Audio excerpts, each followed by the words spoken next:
This is LBC from Global, leading Britain's conversation with James O'Brien. 3 minutes after 10 is the time. You're listening to James O'Brien on LBC, where it's an odd morning to fillet the news, if that's the correct verb to use to describe what I do before I have the pleasure of saying hello to you every morning. I mean, I don't know whether you've noticed that the Conservative Party conference is more notable by who's not there than who is there, both journalistically and possibly politically. But it is, I suppose, encouraging. I tell you what I mean by it being an odd morning. I don't know who I'm talking to. Don't worry, I'm not losing my marbles. I know I'm currently talking to you, but I don't know who I'm talking to, as in about. Who am I talking about? Who is qualified to answer the question from a position of concern? What has gone so wrong for the Tories? This question didn't occur to me organically. It's not something culled from today's headlines or today's news agenda. But I did notice yesterday the inimitable Adam Bienkov, who I presume has the misfortune of being in Birmingham this week. He finds himself at a fringe event, if you like, if that's the correct thing to describe, literally saying what went wrong.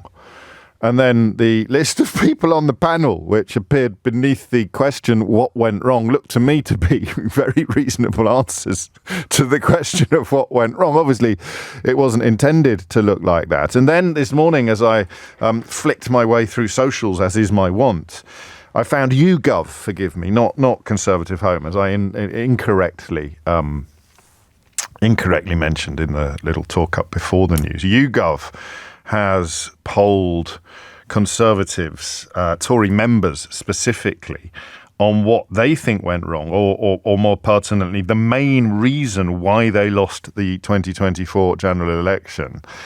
And I have a feeling that the anoraks among us will see this as yet more evidence of the disconnect between the membership and the public. The membership, remember, are the individuals responsible for bringing us Liz Truss, bringing us the magnificent administration of Elizabeth Truss, the 9 days, I think.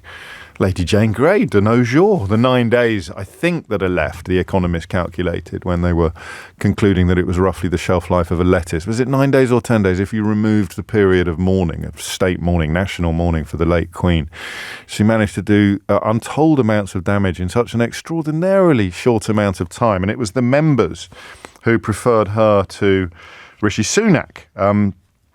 And indeed, I had to write something this weekend for an academic tome, would you believe? A kind of viewpoint for an academic book that your children will be studying for years to come, I hope. And I had to double check stuff was true. I had to double check the list, this sort of catalogue of extraordinary praise for Liz Truss from people whose careers don't seem to have been affected at all. There's a bloke at the Times called Trevor Kavanagh, a bloke at the Telegraph called Alistair Heath, the editor of the Daily Mail. They were all queuing up to describe this as an absolutely incredible piece of fiscal policy. Farage saying it was the best budget he'd ever seen. The Institute of Economic Affairs having kittens about it. So excited were they. And then within a week, within hours, in fact, I think almost before Kwarteng had sat down in the House of Commons, the wheels had come off. But the membership don't think. Why am I laughing? I could be wrong. The membership don't think that had anything to do, or that certainly wasn't a very big reason why they, the top 5 most common reasons as to why Conservative Party members think they lost the last election, or what went wrong in 2024, doesn't mention Liz Truss, or doesn't mention the state that the country was in, or the trust and confidence that had been hemorrhaged. I mean, remarkable. In fact, YouGov very wisely have compared and contrasted the answers that Conservative Party members give to the question, why do you think the Conservatives lost the election earlier this year? And then the answers that, can we say, more ordinary, less crackerjack members of the public gave to the same question. So what I want you to tell me is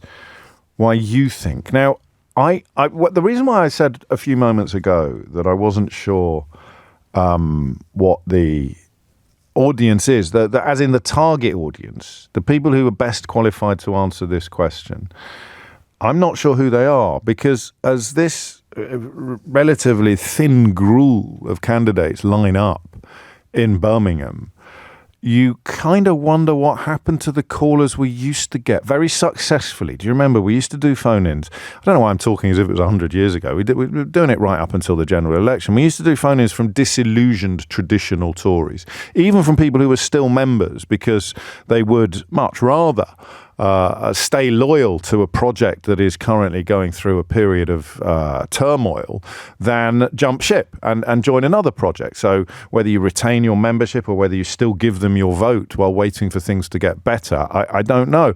But I don't know who you are anymore. I don't know really if, and there'd be no surprise for concluding that Conservative Party members think the failure to tackle immigration is one of the main reasons why they lost in 2024, why it doesn't even make the top 5 for normal members of the public. I would have thought that they would have, what's the word I want, migrated to Farage's outfit by now, but no. Nothing going on there. What do you think? What answer to this question would you give? And I am not going to confine it to people who are loyal to the Tories or who have been loyal to the Tories or who are still members of the Conservative Party. I'm not going to make any apology for being mildly more interested in what you have to say than what anybody else has to say. I don't know how helpful it is to canvass the opinion of sort of people whose tribal dislike of the Tories or whose tribal loyalty to Labour or the SNP or the Lib Dems or the Greens or whoever it may be. I just make sure you've given it some thought, all right? I don't want to sound bossy so early on a Monday, but I want thoughtful answers to this question. Some of them might be obvious. You can be obvious and thoughtful. You know, there is no rule that says the obvious, you can't arrive at the obvious without thinking. It might be obvious, but what is it? So do you want me to run through the list of what other people have said, or should we throw open the phone lines and sort of do it cold and organically and then compare and contrast what you say to what A, the membership of the party say, and B, the actual public? 0345 6060 973 is the number that you need. As the Conservatives convene in Birmingham to reboot, I think that's a good use of the word, actually. It gets overused a lot, doesn't it? But reboot is a really good word. They kind of need to reboot. Of the 4 candidates, there are different levels of rebooting, different levels of recognition. They're all in agreement that the country...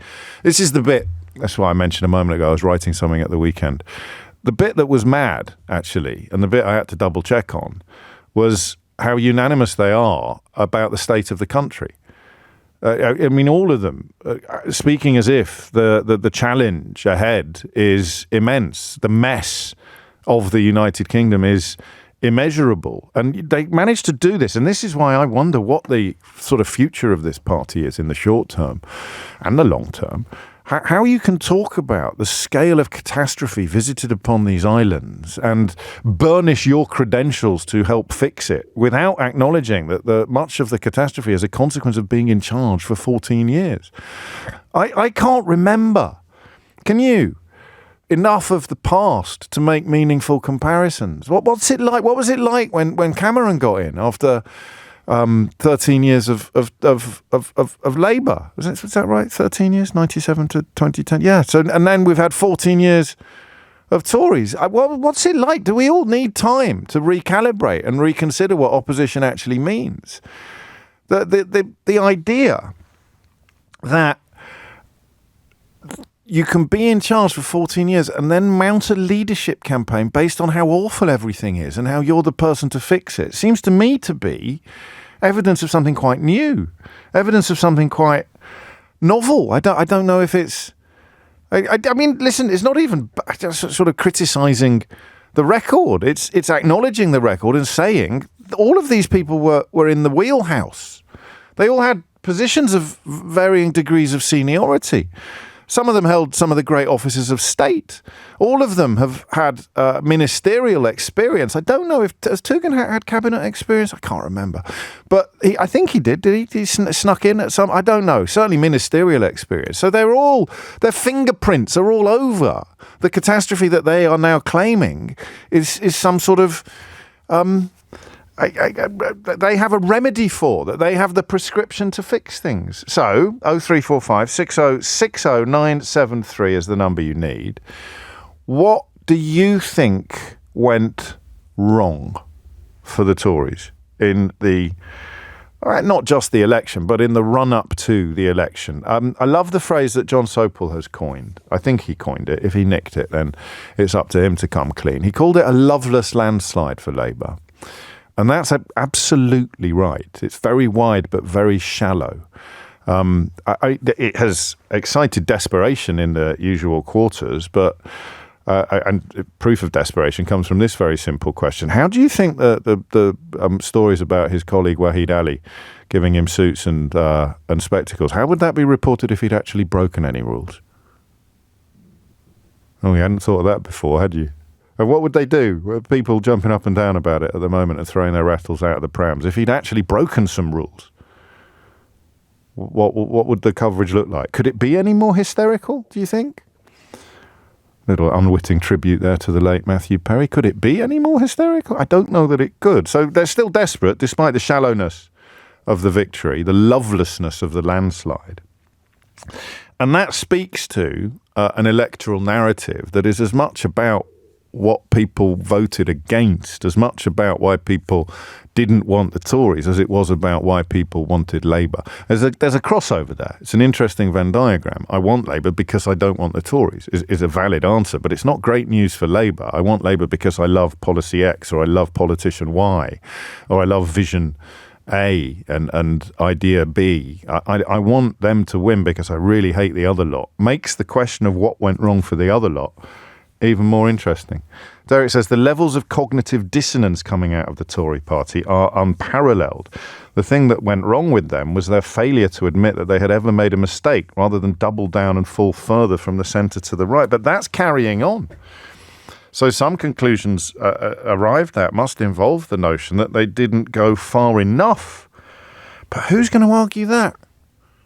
0345 6060 973. So, as various panels and collections of Conservative grandees convene in Birmingham to consider the question of what went wrong for them in the 2024 election, as YouGov, the pollsters, asked directly what went wrong, or why did you lose in 2024, and the membership and the British public at large, two very separate constituencies, offer up their answers to that question. I'm asking you. If you hit the numbers now, you will get through. If you are a Tory, and I hope we can still have civilised discourse, there are reasons to be encouraged by the prospect of you not being out of power for 2 or 3 parliaments at the moment. Labour have hardly covered themselves in glory in the first weeks, albeit some of the reporting of some of the stories has been hysterical. If you are a traditional Conservative, what the heck do you think went wrong? And what does the path ahead look like? And if you're not, if you are either an objective observer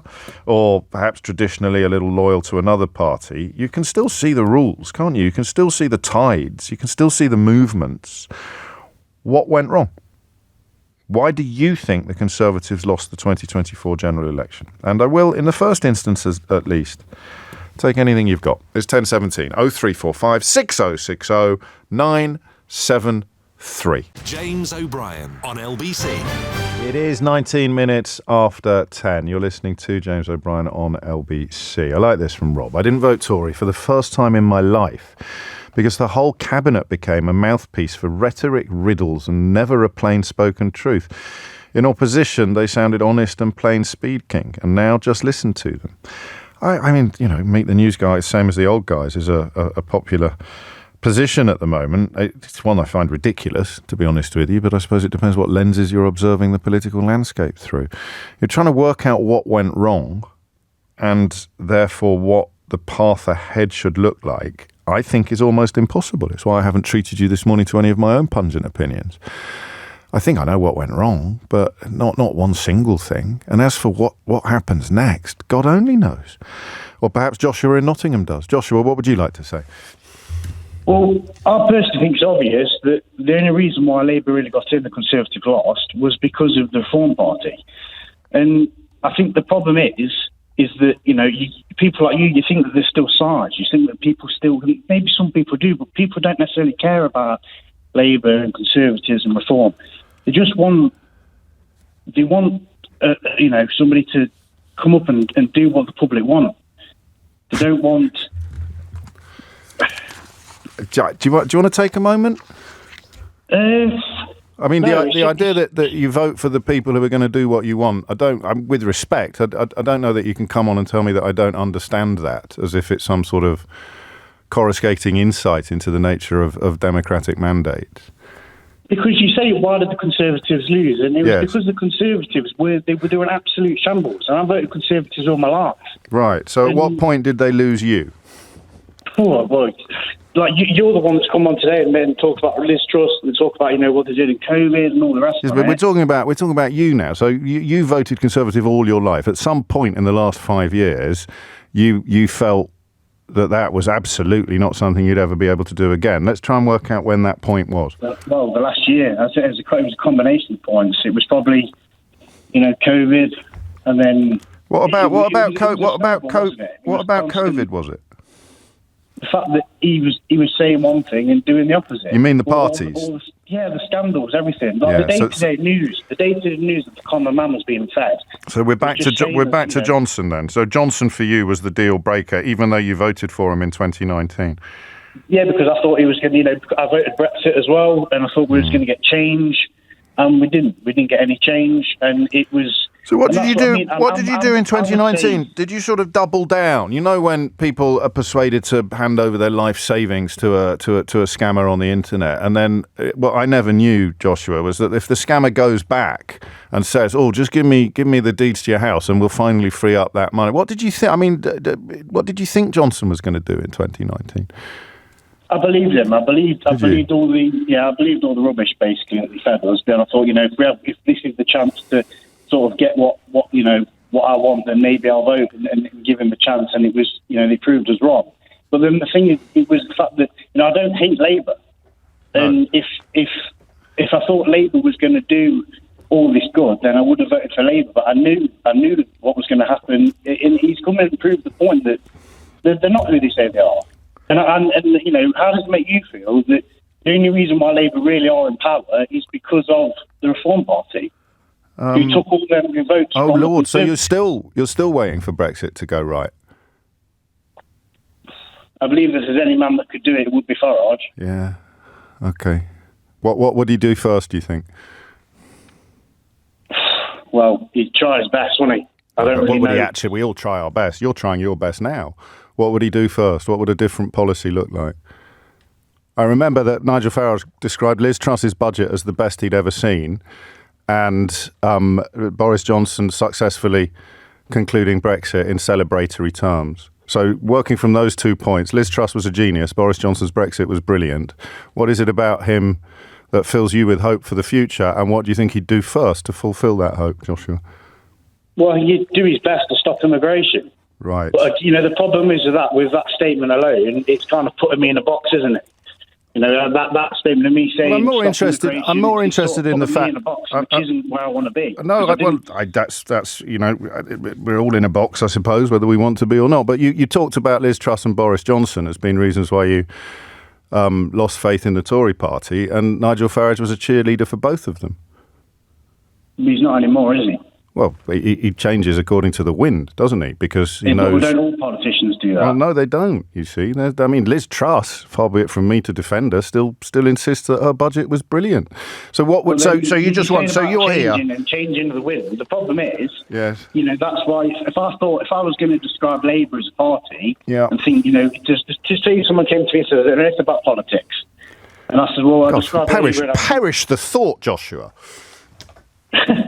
You wouldn't describe Labour as a party that's taking freebies and doing all this stuff that is to me shocking. I think he's like, gosh, why? So what rules have been broken?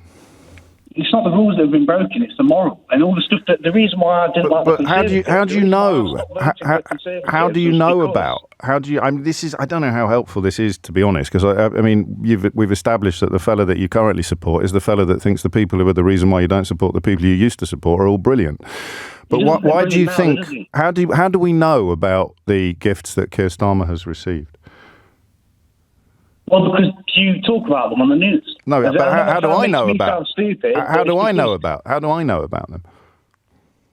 Because of the media. No. How does the media know about them?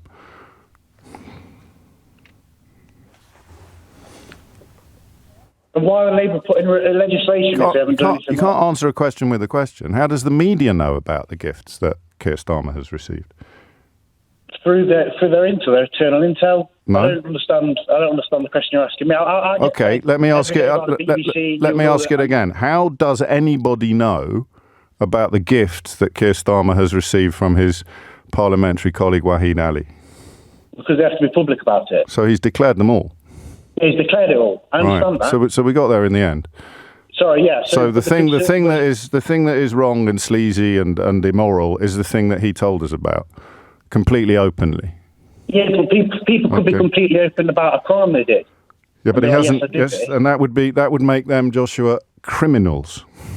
Okay, so spin it on another way. Because we have laws and rules. So how do you define a criminal? A criminal is someone that has broken a law. How do you find, and again, this isn't a trick question, how do you define a rule breaker? I'm not calling him a rule breaker or a criminal. I'm saying what he did was... You just compared him to a criminal a minute ago. I'm just pointing out that the only reason you know about his hospitality and clothing gifts is because he told you about it. The charter touched the general public. I think that's not what you understand. You can keep saying these things, but the general public, you are here to represent what you feel and believe. And you've told us in the space of 10 or 15 minutes that the reason why you're no longer a Tory supporter is because of Liz Truss and Boris Johnson. But the fella who described Liz Truss's budget as brilliant and Boris Johnson's Brexit as outstanding is the fella that you now put your faith in because you think he'll somehow be able to deliver the reductions in immigration and something Keir Starmer criminal hospitality something. That's not the British public, Joshua. The British public has got 5 reasons for why the Tories lost. It was because people wanted change. It was because the country was in a mess. It was because they are liars, useless and corrupt. It was because the public lost trust and confidence in the party. And it was because they were perceived as being out of touch with the public and only caring about themselves. What's not on that list? I know, and how does it make you feel? The only reason what's not on that list election is because of Farage. You can keep. I'm touched by your interest in my feelings, but the question I'm asking you is what's not on that list of the top 5 most common reasons for Tory defeat according to the British public? No, I think you're bang on. I think you're right. I think everything you just in that list you made there is why I didn't vote for the Conservatives. But what's not on it, Joshua? Oh, okay, the fact that he didn't, borrow a load of clothes. No, what's not on the list, Joshua? Farage. No, Joshua, what's not on the list? Go on, you tell me. Well, I'll read it again. They've been in power for too long and people wanted change. They left the country in a mess and were not fit to manage the country. They are liars, useless and corrupt. The public lost trust and confidence in the party. They're out of touch with the public and only care about themselves. Shall I give you another clue? Yeah, go on then. What's the thing you said was the most important issue for you? Immigration, Brexit. Yeah, there it is. It's not on the list. But you keep telling me that I'm out of touch with the British public, champ. And have you paid your dues yet to the Reform outfit? Have you sent them any money yet? Who would have them people voted for? It's a simple question. Have you sent them any money yet? Have I sent who any money yet? Oh, never mind. It's coming up to 10:30. You are listening to James O'Brien on LBC. So what went wrong for the Tories? What went wrong for the Tories? And why did they lose in 2024? Oh, and the answer I should probably have made this clearer a little bit earlier. You're not allowed to say because they got fewer votes than the other lot. Thomas Watts is here now with your headlines. James O'Brien on LBC. 10:32 is the time. I never know how much attention to pay to these sort of texts, but apparently in order to understand immigration, I need to leave London, which out of everywhere in the United Kingdom has the largest proportion of migrants than anywhere else. Over 40% of the residents of London, last time they checked, were born in London. Almost half of all foreign-born residents in the UK live in London and the South East. So again, it's not It's not Idiot's Corner territory, is it? But it is, goodness me, imagine how the world would look to you if you weren't viewing it through distorting lenses. Steve's another example, talking about Keir Starmer and the football. It's not the odd game here and there. It's pure greed. Most Arsenal fans can only get one game a year. If that, mate, he's got season tickets.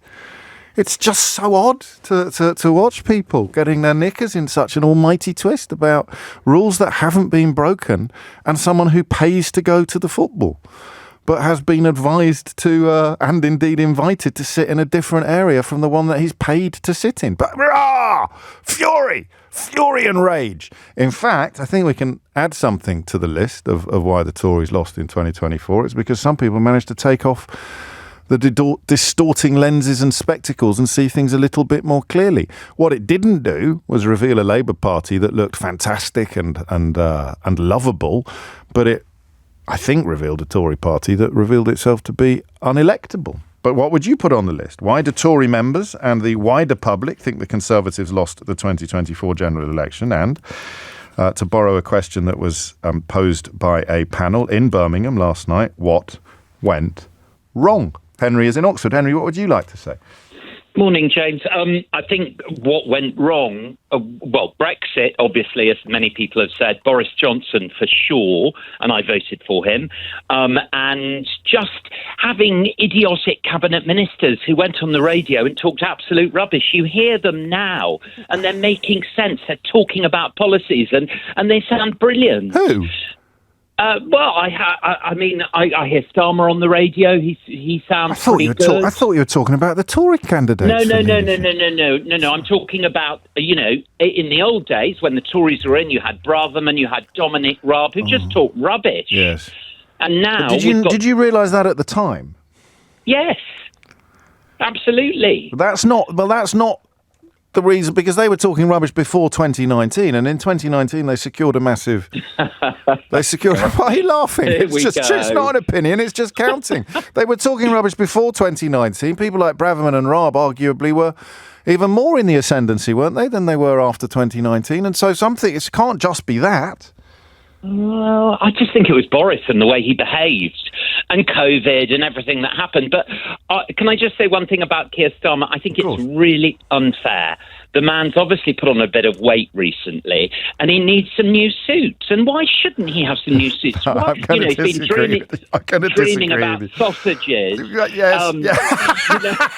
But I mean, why shouldn't he have some decent So suits? you think that misspeak in his conference speech was a sign of latent hunger rather than anything else? He was thinking about his breakfast. Dreaming of sausages. That could be the title of the next memoir.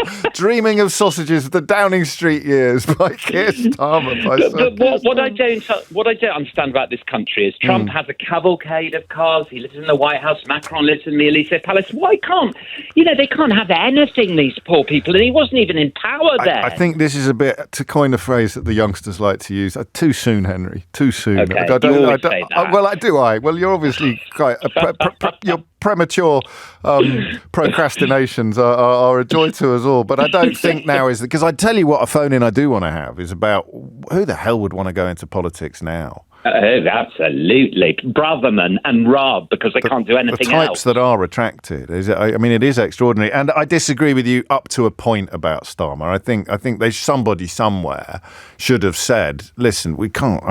These figures are going to be very hard to defend when you publish them in the Register of Members' Interests, to which I think as a lawyer he'd respond by saying, well, I've got nothing to worry about.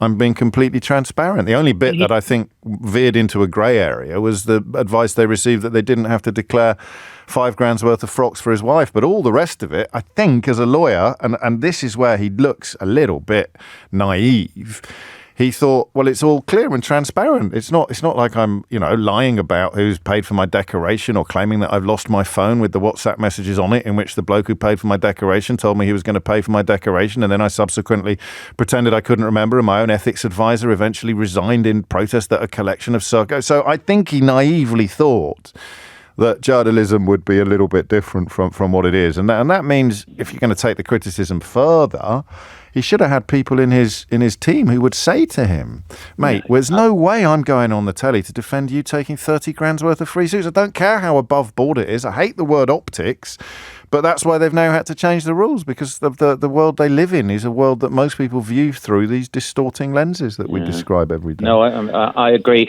I just think, what a relief to have these sensible, intelligent people talking about our country and not a bunch of complete drogos. Well, drongo. What's a drogo? Drongo. You mean drongo? People like Jacob Rees. No, I know who you mean. I'm just questioning your vocabulary. It's drongo, not drogo. Okay, but he's Drago. Drago's the Harry Potter one. Draco's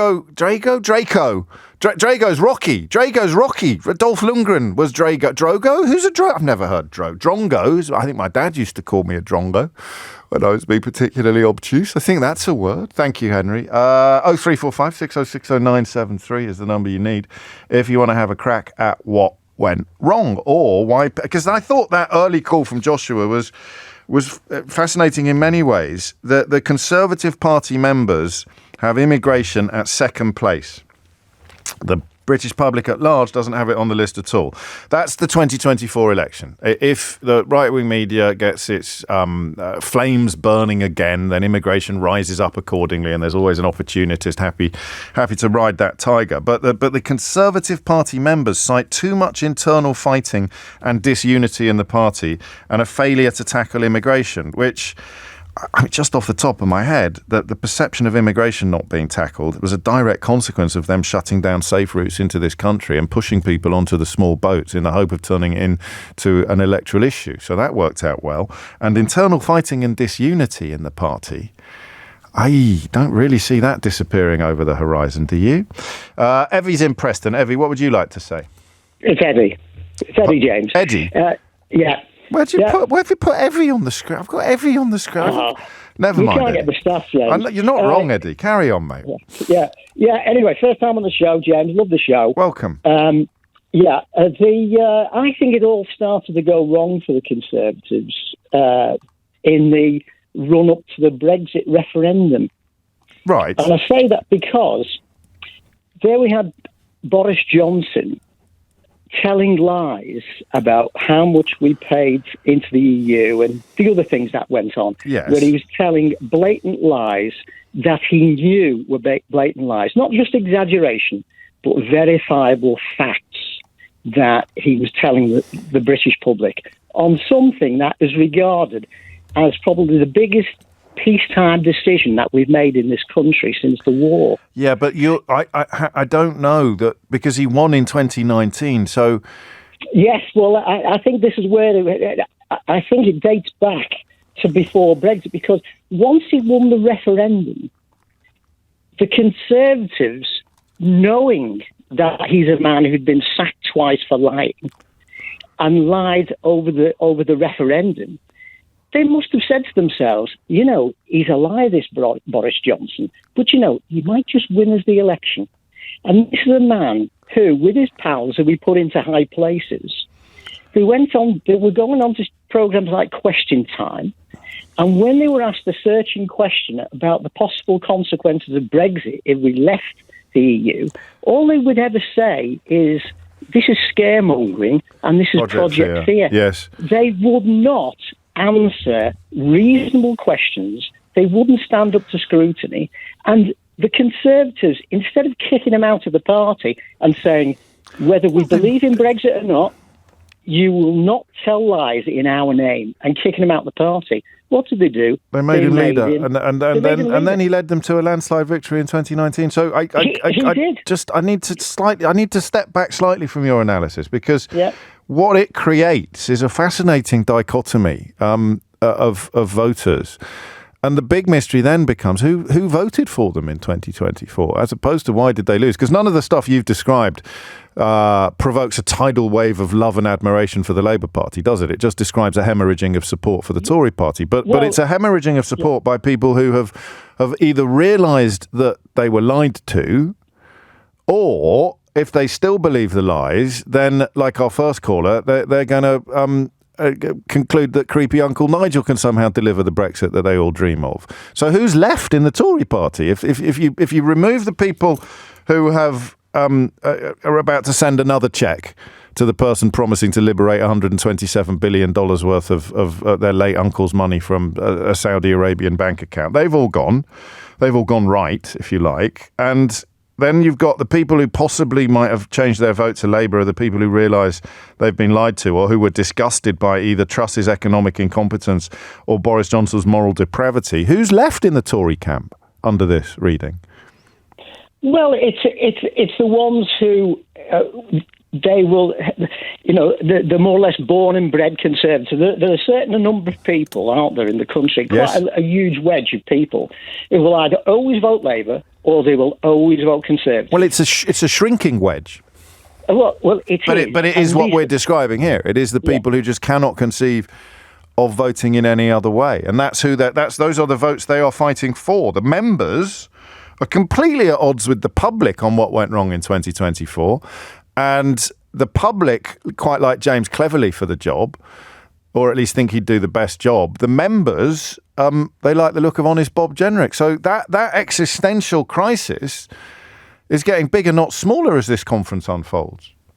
Well, I think a lot of it is that people are not prepared to accept. I think you touched on this earlier, talking about the scammer who wants more money off you. People are reluctant to think I've been conned. Yes. And people have been conned, because what did we have in the lead up to the 2019 election? We had, everyone knew by this time, it was all out there. What you've been told about Brexit was lies. That's not true. No, loads of people didn't think that. Loads of people thought there's a brilliant Brexit, just goes to a different school. Some people still do. We spoke to one earlier. It's a brilliant Brexit, just goes to a different school. I think you underestimate trust among the traditional Tories, that it doesn't matter who's in charge. At least we'll always look after the money. At least we'll always be fiscally secure. At least we'll be the sensible ones with the cash. And then along come Truss and Kwarteng, and boom, that's gone forever. Are you a traditional Labour voter? Yes. Right. But good. Who do you want to lead the Tories?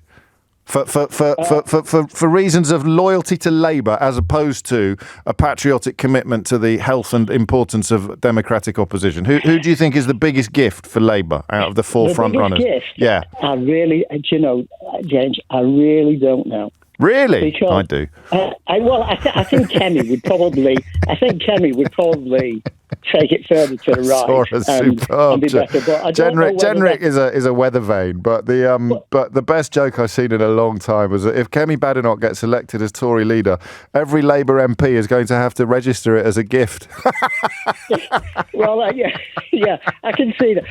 But James, just to expand on the point I was trying to make, yes, is that in the lead up to that 2019 election, again, Boris Johnson would not stand scrutiny. He just relied on 3-word slogans, and it got him through, because some people don't get further than 3 words. Yeah, but you knew that then. You knew that then, and you know it now. The people we're interested in are the people who fell for it in 2019 and didn't fall for it in 2024. And I think that's a more interesting constituency than we realise. We've heard from one half of it, which is the people who've tacked further to the right or gone even more immigration-y, and the members are closer to that than they are to the kind of fiscal hemorrhage that Liz Truss undertook. So I don't know. And so the question of what went wrong will be absolutely intrinsic to answering the question of what happens next, what needs to happen next. And that's when things get really interesting. Can we do that as a text, all right? Quickly, it's 10:47. I'll do this quickly.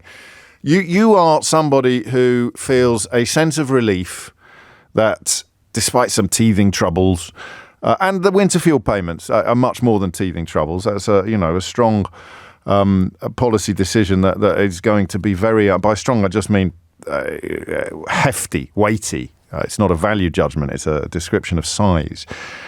You are enjoying a sense of relief that we haven't got these miscreants and rascals in charge anymore. So you lean to Labour, possibly completely or historically or largely.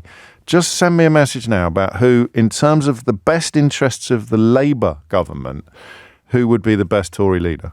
Do you see what I mean? I'm not 100% on board with the idea that we want the next leader to be the one who would be best news for Labour. I quite like strong opposition, and I have this sort of naive hope of a return to what you might call civilized politics, where culture wars. Well, anyway, you can work out the rest. Who would be the best Tory leader for Keir Starmer? You can WhatsApp 03456060973. You can text it to 84850. I really want to know what you think about that. Who would be, from Keir Starmer's best point of view,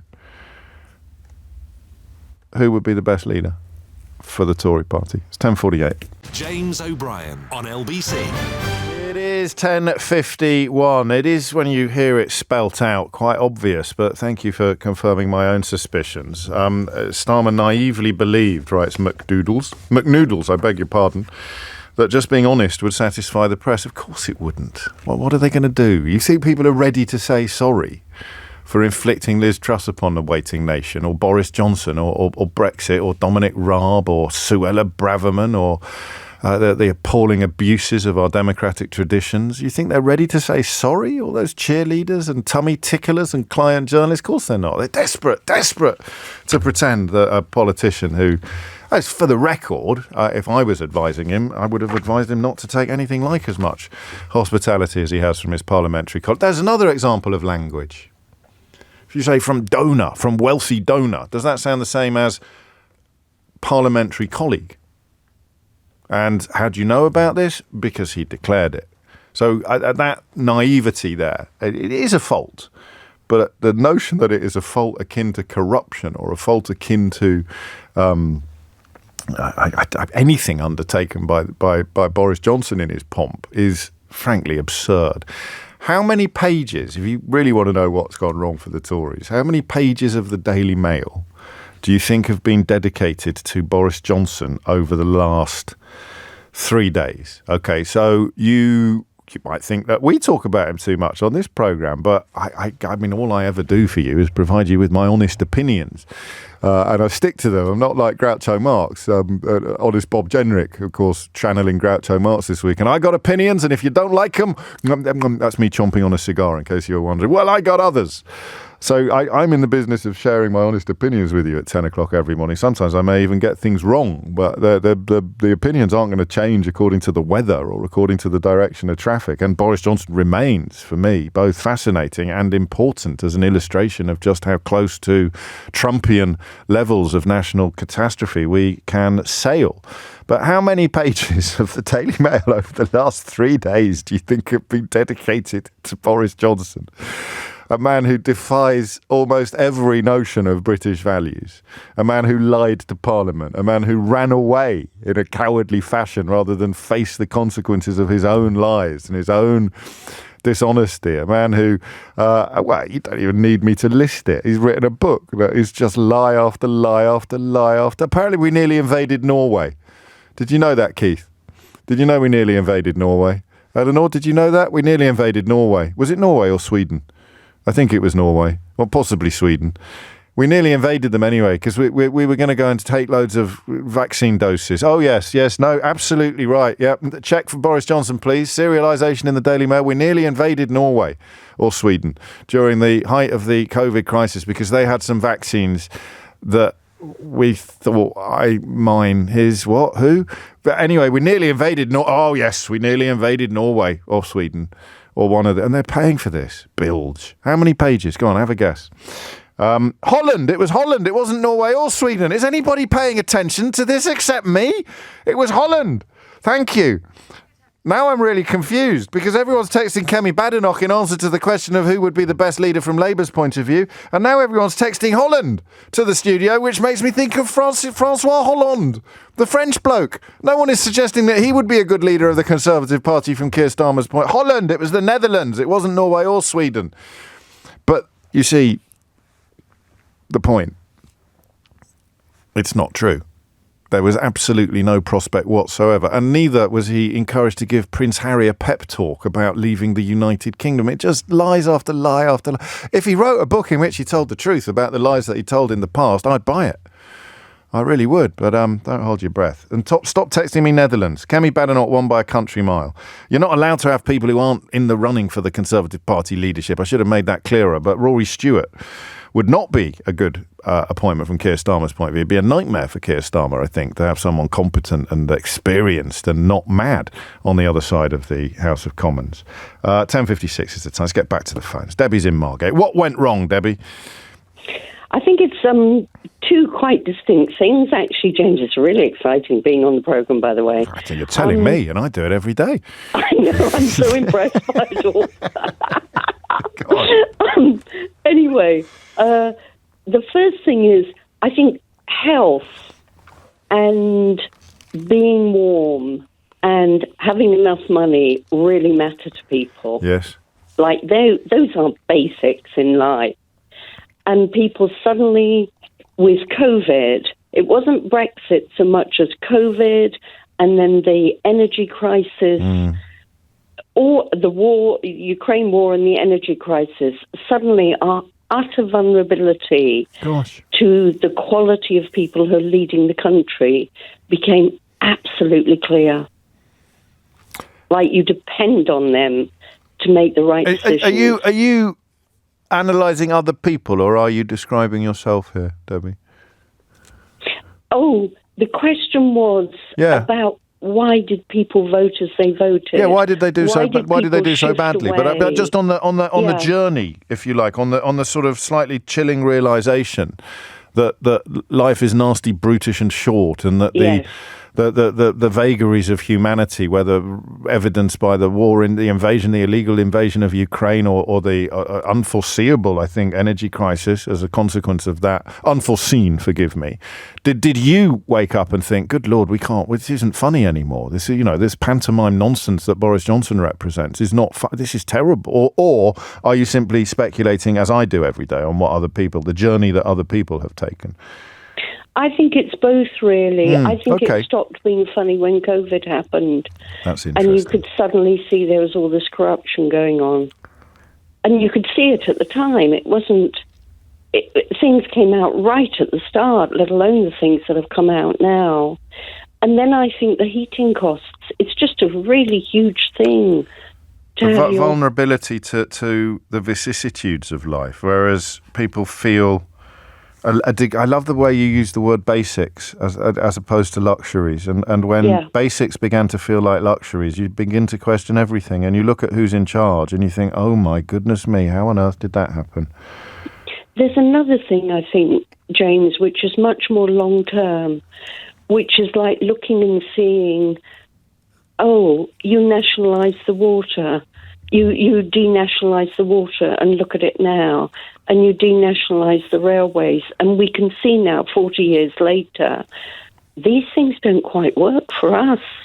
No. They might work for the shareholders in the company, and they might work for the people getting the dividend. And yet, for the Conservative Party members, one of whom, while you've been speaking, Debbie, has stood up at the conference in Birmingham and declared that it is time to unsmear Enoch Powell. For the Conservative Party members, the 5 reasons why they did so badly in 2024 were too much internal fighting and disunity, the failure to tackle immigration, the failure to deliver on promises, the length of time spent in power, and a failure to uphold conservative values. The question of what those values are or what those values might be is one that we might turn our attention to in the next hour, because look, tempting though it is to turn away from events in Birmingham, the identity of the leader of the opposition is important, and the constituency of the opposition party is important. And no, I'm not joking about the conference member in Birmingham who just stood up and declared that it was time to unsmear Enoch Powell. Of course they're standing up and saying that, because in many ways it's all that's left, and that these are the people to whom Honest Bob Jenrick is appealing. But both Honest Bob and Kemi Badenoch have declared a kind of culture war salvo, and I thought we might spend a moment working out what that is. James O'Brien on LBC. 4 minutes after 11 is the time. You're listening to James O'Brien on LBC. I mean, this is tricky for me and for you. I'd quite like to do a phone-in on what you think of the Tory party candidates, but I don't know that we know enough about them, or rather, I don't know that enough of us know enough about them. Who'd be the best one for Labour to get in? That beautiful joke by the Larry the Cat, the Downing Street Cat Twitter account. So if Kemi Badenoch wins, then every Labour MP will have to declare it as a gift in the Register of Members' Interest. That's a brilliant joke. That's a really first-class political joke, because it's also kind of like all the best jokes. It's got a kernel of truth in it. Chaos is probably a kind description to describe what the woman who boasted about never making any gaffes and spent the weekend wibbling about culture and maternity pay. Great, never make any gaffes, a woman who became working class when she was doing her first shift at McDonald's. So I've got this problem, not that one, I'm not going to talk about that on the radio. I've got this problem with the difference between business and Britain. So I've got this phrase that I've used a lot over the years. It's good for business but bad for the soul. I started using that phrase in about 2016. A political landscape incredibly good for business, which is a slightly cynical way of describing what I do for a living, which is talking about politics. And the more outrageous things are, then I often thought, then the easier my job would become. But I don't know that that's true. I think sometimes it gets a little bit repetitive. How many times can you point out the depravity of some of the characters that have dominated the political stage, or just the awfulness, the absolute incompetence of people who've dominated the political stage in recent years? How many times can I throw open Idiot's Corner for people like Michael, who's got in touch to tell me that, unlike me, Boris Johnson is very popular? I say, mate, I know Boris Johnson is very popular. That's why the Daily Mail has dedicated 22 pages in the last 3 days to a memoir that's full of lies. But my business is trying to figure out how people like you can end up boasting about how much you love being lied to. So that's good for business. Do you see what I mean? Bad for the soul, because I pity you. I pity in a nice way, pity in a sort of biblical way. I feel for you. It must be awful to think that you're kind of, I don't know, your contribution to the national interest is to cheerlead for someone who lies to you and laughs while he's doing it. It's extraordinary. It's good for business, though, because I can read your messages out. I can try and unpick them. I can speak to people like Joshua at the top of the last hour. It's good for business, but it's bad for the soul.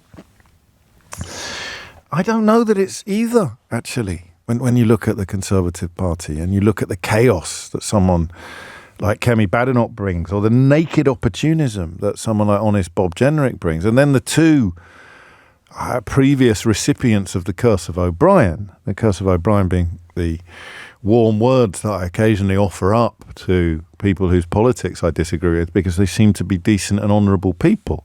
I don't think that honest Bob Jenrick or Kemi Badenoch have ever run much risk of that happening on the programme, but Tom Tugendhat and James Cleverly, I have both. I liked a couple of things Cleverly did. The thing I really liked that James Cleverly did when he arrived at the Foreign Office was a speech he gave to civil servants in which he said that praise would be public and criticism would be private.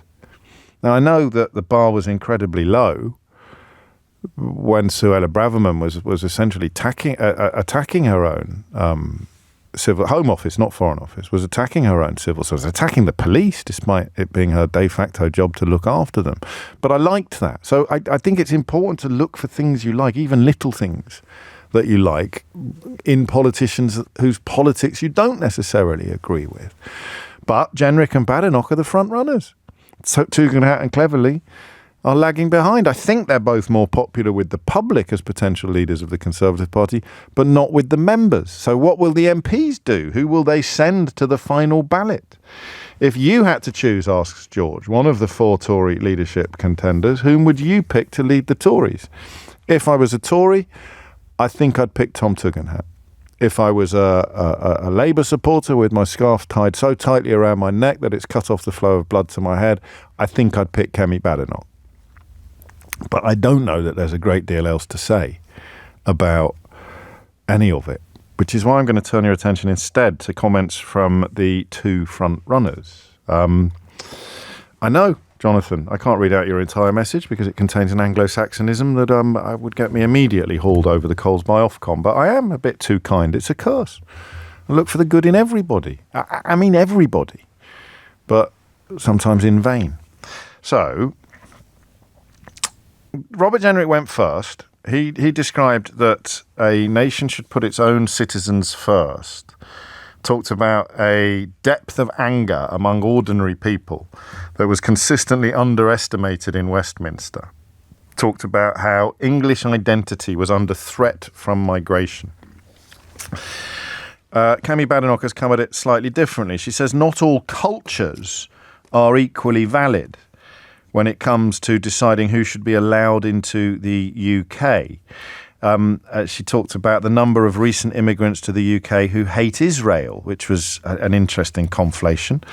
But if you look at who these people are trying to appeal to, then it is probably the Tory members who are most likely to choose the next leader of the Tory party, as opposed to the British public, who are most likely to choose, of course, the next Prime Minister. I remain genuinely baffled by this. So I'm going to say something that I hope isn't true.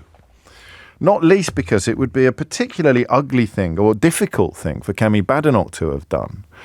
But when people like Honest Bob Jenrick talk about English identity being under threat, or he talks about English people being made to feel ashamed by the metropolitan establishment, every single person who uses the phrase metropolitan establishment has absolutely no chance of defining it in a way that makes them not part of it. It's quite incredible. It's quite incredible. I guess it's why Badenoch has to try and describe herself as working class, because she worked in McDonald's once. So when Honest Bob Jenrick talks about people being made to feel ashamed by the metropolitan establishment and the threat being posed to English identity, he couldn't tell you what the threat was, which I found fascinating when Matt Barbette on Sky News pressured him for 7 or 8 minutes to do so. And then Kemi Badenoch, coming, I think, onto the same territory but from a different angle, talks about not all cultures being equally valid when it comes to immigration. So it's a little bit 4 legs good, 2 legs better, isn't it? It's, we're opposed to immigration, but not all immigrants are as bad as each other. Some of them are better than others. Have a listen to her attempting to answer the question of what would constitute a lower validity when Laura Koonsberg asked her yesterday on the BBC. I'm not talking about cuisine, I'm talking about customs. And I think that cultures where women are told that they should not work, I would knock on doors. I'm sure Penny and Jake had this. You'd knock on doors and you'd see somebody at the door who says, I can't speak to you, I will get my husband. I don't think that's as equally valid as our culture. But the point I was making in the op-ed was about immigration. That immigration is something which we need to make sure we get right. We didn't before. I'm not going to lie to you. If Kemi Badenoch knocked on my door, I'd say I was going to go and get my husband and I wasn't allowed to talk to her. I haven't even got a husband. I also check the Ring doorbell a little bit more closely next time. And quite how often that happens in Saffron Walden, goodness only knows. But I digress slightly, because that kind of plays into the question I'm going, number one, how does she know that they are immigrants? I met a lovely bloke at a lunch, and I sat next to him because he couldn't sit next to my wife because of his religious beliefs. Looking back, I don't know that I could do that again. It didn't really clock at the time. I didn't actually find out until afterwards that Mrs. O'Brien had been moved. And it was quite a highfalutin event. But the notion that you can't sit next to a woman because of your religious beliefs is something that, I don't know, you could kind of respect up until the point that the woman is being disrespected. So is that what she means? It was a rabbi, by the way. Is that what she means? I genuinely don't know. And I'm not sure she does either. Because what I think both of these characters are doing when they talk about either English identity or a sort of hierarchy of cultures, I think they're just saying there's too many brown people here, aren't they? I mean, is there ever any more to it? Does it run any deeper than a dog whistle? And that's why I hope I'm wrong. In a way, I hope I'm wrong. It's easier to process it if it's just a dog whistle. But is there anything else going on here? Because I'm pretty sure Kemi Badenoch is not talking about Orthodox Jews, for example. I'm pretty sure she's talking about Muslims. What do you hear when you hear a politician like Robert Jenrick or Kemi Badenoch talk about English identity or some cultures being superior to others? What do you hear in both of those positions? 0345 6060973. And this is my fear. I think it's just designed to say, I agree with you. There are too many brown and black people here. And in Kemi Badenoch's case, that becomes a more complicated position to unravel because we're in the sort of, I don't mean you territory. Listen, I could be wrong, and I'm white, and this may be all coming from a position of white privilege. And you know what they say about privilege. When you spent your whole life being privileged, equality can feel like oppression. But what do you hear when honest Bob Jenrick, famous chiefly for painting over the murals in processing centres for unaccompanied child asylum seekers, talks about English identity being under threat? Yeah, I mean, by all means, tell me how it is under threat. I don't know whether I identify as English or British. I think with an Irish surname, it's a little bit tricky, but I'm basically English. Grew up in Worcestershire, born in Derby, live in London, the capital of England. I guess I have an English identity. I'd struggle to tell you what it meant. Probably something about cricket and William Shakespeare. But what is under threat? Is William Shakespeare under threat? Is cricket under threat? What is it that I'm not allowed? Do you see what I mean? There is these intellectual pontifications about what English identity means. And remember, you could write a 2,000-word essay about what English identity means, but you would have to, in order to help out honest Bob Jenrick, you would have to also explain what about it is under threat. That's the crucial point. What is it specifically English that is under threat? I can wax lyric. I can wander lonely as a crowd and come across a host of golden daffodils. I can quote Shakespeare till it's going out of fashion. I can talk you through what happened in the one-day international against Australia yesterday and how much fun I had at the Oval watching the cricket the other day. I can do England. I can probably get through most of Jerusalem. I can certainly get through other William Blake poems without having to consult my notes. So what the hell is under threat? But maybe that's not what's going on here. So when Kemi Badenoch talks about some cultures being better than others, or not all cultures being equally valid, or honest Bob Jenrick talks about English identity being under threat, what do you hear? Perhaps particularly as a person of colour, which makes Badenoch's intervention trickier for me as a white person. Because I want you to hear something completely different from what I think you might be hearing. 0345 6060 973 is the number that you need. And is it simply the case? You know the phrase racist dog whistle, and sometimes you sort of hear phrases being bandied around all the time. You're not entirely sure what they mean. But you know what is intended by a comment, but is not being said. 0345 6060 973 is the number you need. What is going on in these kind of comments? How deliberate are they? And to whom are they designed to appeal? 0345 6060 973. James O'Brien on LBC. It's 20 minutes after 11. Get lost, Nigel. I did not say lonely as a crowd, did I? I wandered lonely as a crowd. I said, well, if I did, it was a misspeak. Sausages. I wandered lonely as a cloud. And that's evidence of Englishness. William Wordsworth, of course, famous jaunts through the Lake District in the company of his good friend Samuel Taylor Coleridge. So what's under threat about English identity? Honest Bob Jenrick's adamant it's all under threat. And what is Kemi Badenoch talking about when she talks about some cultures being less valid than others? In the context of British immigration, we have to make that absolutely clear. I think the notion that humanitarian ideals would portray some cultures as better or worse than others is absolutely inarguable. The Spartans would toss disabled babies off cliffs rather than charge society with looking after them. Old people have often perished as a consequence. I prefer the cultures that look after people, 21 minutes after 11 is the time. T is in Kingston. T, what would you like to say? Morning, James. I was agreeing with what you were saying before the break. Regards to, I think it's more than a dog whistle, to be honest with you. When you're talking about a dog whistle too, we don't want black and brown people. And I think it's actually a bit more specific than that. Go on. I think it's Islamophobic. I think, this would be Badenoch more than generic, I think, would it? This would be cultures rather than, because she talks about, unless she did mean, cultures. I mean, who knows what picture she was trying to conjure up in her minds when she talks about a woman deferring to her man. There's a popular trad wife movement in America. I think Mormons possibly, but I don't know that she meant that.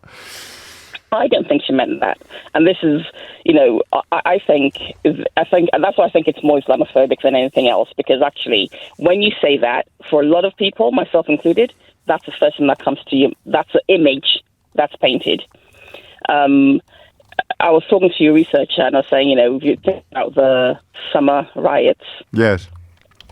A lot of that, I think, was Islamophobic rather than all immigrants. And I think it's... one's conscious of live court cases and similar, but certainly a lot of the lies and the misinformation that were put around by public figures or folks with large followings on social media were very much trying to make people furious with Muslims in general. Absolutely. So I might be more conscious of it as a Muslim woman who is not hijabi. There's nothing about me that says, look, I'm Muslim. So from point of view of Islamophobia, I walk around the world actually from a more privileged point because I don't get it directly. But I do then hear a lot of what people say about Islam and Muslims because they don't realize that I'm one of them, in quotes. Oh, that's interesting. We call them, Muslims are murderers. That's good. Sorry. I happen to be one. Yeah. Yeah. No, I don't mean you. Exactly. Oh, not you. But I think, you hear a lot of stuff. And when I hear things, whether it's in the news I am active on social media because I want to hear what people are saying that they might not say in front of other people. But I think it's more acceptable to be Islamophobic than any other type of discrimination. So it's easy to say these sort of things. And she is appealing to people who know. I mean, that's what racist dog whistles are. Or an Islamophobic dog whistle in this case, as opposed to a racist one, which makes her own ethnicity less tricky in the context of trying to work out what is going on here. Exactly. You're Nigerian. And I'm Nigerian as well. You have Nigerian heritage, but you're a Muslim. But okay. So I don't know what. Married to a Christian. My dad.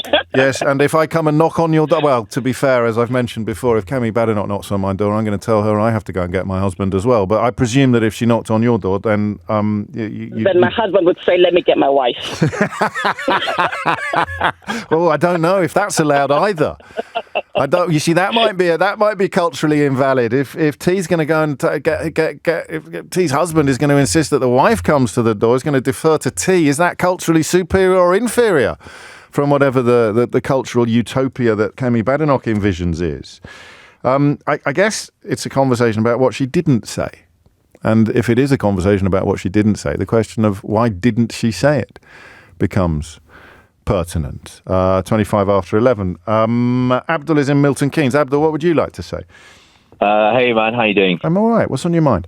So basically, I think quite obviously they're talking about Muslims, right? But the interesting thing that I find is... sure Genric? Isn't Genric talking about everybody who doesn't look like him? No, he is. Are you sure? And I'll say, 100%. Mass migration and woke ideology is attacking English identity.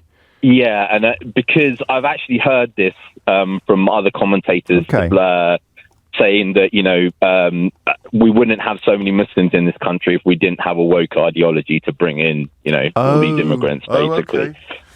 So I think one of the things in the UK, and I find this in a lot of, this is pretty much going on around the world, is basically there are a lot of traditions that are within a country that you take for granted, right? So, you take the church for granted, you take the pub for granted, and you find that less and less people are doing their traditions in this country, So the churches are starting to unfortunately get dilapidated and going down, less people going to the pub. Well, that's not quite true, actually. The Catholic Church has enjoyed quite a fillip from, or it certainly did until recently, I haven't checked, but from Eastern European people coming here and bringing their faith with them. The Catholic faith, which is my own, it has enjoyed an enormous boost from immigration, actually.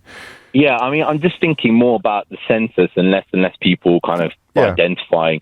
So a lot of the time there, and sometimes we have like conversations within our own community about, is this a good idea or whatever. You see a pub and it's shutting down and the landlord's trying to sell it or whatever. And it's like, okay, we've got a Muslim community here. We can buy it. That's why the pub's shutting.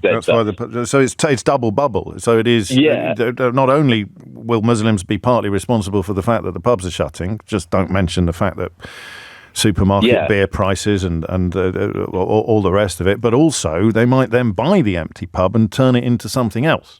A Muslimic ray gun factory, for example. And that's basically then what and it's like, okay, fine, if you went to the pub more and you went, and you didn't go down to, whatever thing, to buy a whole crate of, beer or whatever from the local supermarket, then maybe those things would have been open there more. So generic is, so again, it's a dog whistle, but I'm looking at the pub that's just shut in my area and I am not blaming the free market. I'm blaming the Muslims. Yeah, and I see that kind of, my parents live in Turkey and there's a big expat community, English community where they live. Immigrant community, Abdul. Immigrant community. Thank you. And it's quite funny because economic migrant community, please. Thank you. They are so much into their tradition. Like literally, like every restaurant out there caters for the English breakfast and hog roast. But is Turkish identity under threat as a consequence of that? Yeah, so that's what I'm saying. Is that when they go to another country, they try and do their traditions more. But when you're in this country, they do the traditions less. But then from Spanish identity, how's Spanish identity bearing up on the Costa del Sol, I wonder, in some enclaves? But then it's kind of like, when people like Generic are dog whistling about it, it's kind of like, oh, it's not actually that we don't do our traditions. It's because of the fact that these Muslims are coming in, they're buying up all our stuff, and they're ruining our businesses. I think you're being generous. I think you're actually you're describing economic consequences and the misapportionment of responsibility and blame. I think the mere presence of people in a crowd or in a photograph or in a community, the mere presence is what he's actually blowing a whistle at. English identity is not under threat from the closure of pubs. It's under threat from the number of people who don't look like me or who don't look English, according to my unspoken, unarticulated definition of what English is. Abdul, I have to tell you, by an extraordinary coincidence, as you mentioned breakfasts in Turkey, I actually had a crack at making Nigella Lawson's Turkish eggs this weekend. And my goodness me, they are absolutely delicious. I even got hold of some Aleppo pepper for authenticity, for full authenticity. Well, that's from her recipe. I appreciate it. How do you do that? Do you know the Turkish word for it? I mean, I'm not Turkish. I'm Libyan. So your mum and dad are living there. Is it chulba, I think, is the word? They are migrants to Turkey, Libyan migrants. Fantastic. To Turkey from the UK. Yeah. What culture? Oh, Lord. So I wonder where they slot into Kemi Badenoch's sort of Pantone chart of cultural validity. Libyan migrants from the UK in Turkey. Yeah, it's a funny one, isn't it? But it is. But I still recommend the eggs. Thank you, yeah. It's 11:30. Thomas Watts is here now with your headlines. James O'Brien on LBC. It is 33 minutes after 11 and you are listening to James O'Brien on LBC, where, listen, I mean, it could be that there is something else going on here, but when Robert Jenrick, Honest Bob Jenrick, the mural man, describes English identity as being under threat from woke ideology and mass migration. What does he mean? What is it that's under threat? What is buckling? What is creaking? And when Kemi Badenoch talks about some cultures being more valid than others, and references a woman who apparently is perfectly entitled to open the door to strangers, but then having greeted the stranger has to go inside and get her husband. What is Kemi Badenoch trying to appeal to in that context, in that circumstance? And do you have any beef with my fear that what they're both doing is saying, vote for me because I also, or vote for me and I will reduce the number of brown people or people who don't look like you, even if I don't look like you, I will reduce the number of people who don't look like you in your country. I don't know. You've got to come up with a better explanation of it than that. 11:34 is the time. Sadia is in Edgware. Sadia, what would you like to say? Oh, hello. Good morning. Hello. Thanks for having me on your show. You're most welcome. Listened to you for so long. I've never had the urge to call until today. Well, that is both a compliment and also an unintentional insult. What have I been doing wrong? What have I been doing wrong? My job is to give you urges, Sadia, and I have failed completely until today. Better late than never, I suppose. Exactly. Indulge me. Go on, what do you want to say? It's about the woman at the door. Yes. And having to get her husband. Yes. That is definitely a dog whistle.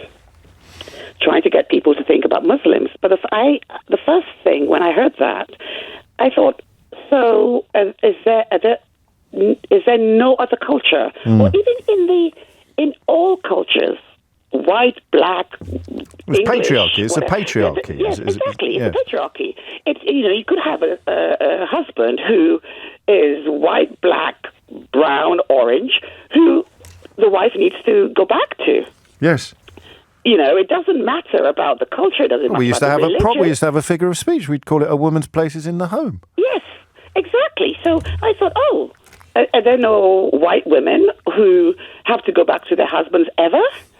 When the knock on the door comes. Do you know that quite often female friends tell me, and of all generations actually, that when a door-to-door salesman comes around or when they are booking some work, sometimes a salesman will say, "Can I speak to your husband, please?" As if he will be the decision maker in the house, as if he will be the.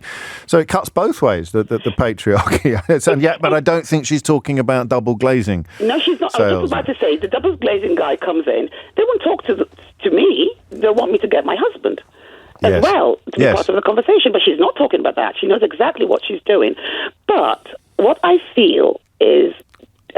Black or brown members of the Tory party feel backed into a corner. I don't know. Personally, they feel they have to come out with this horrible rhetoric to feel valid within the party.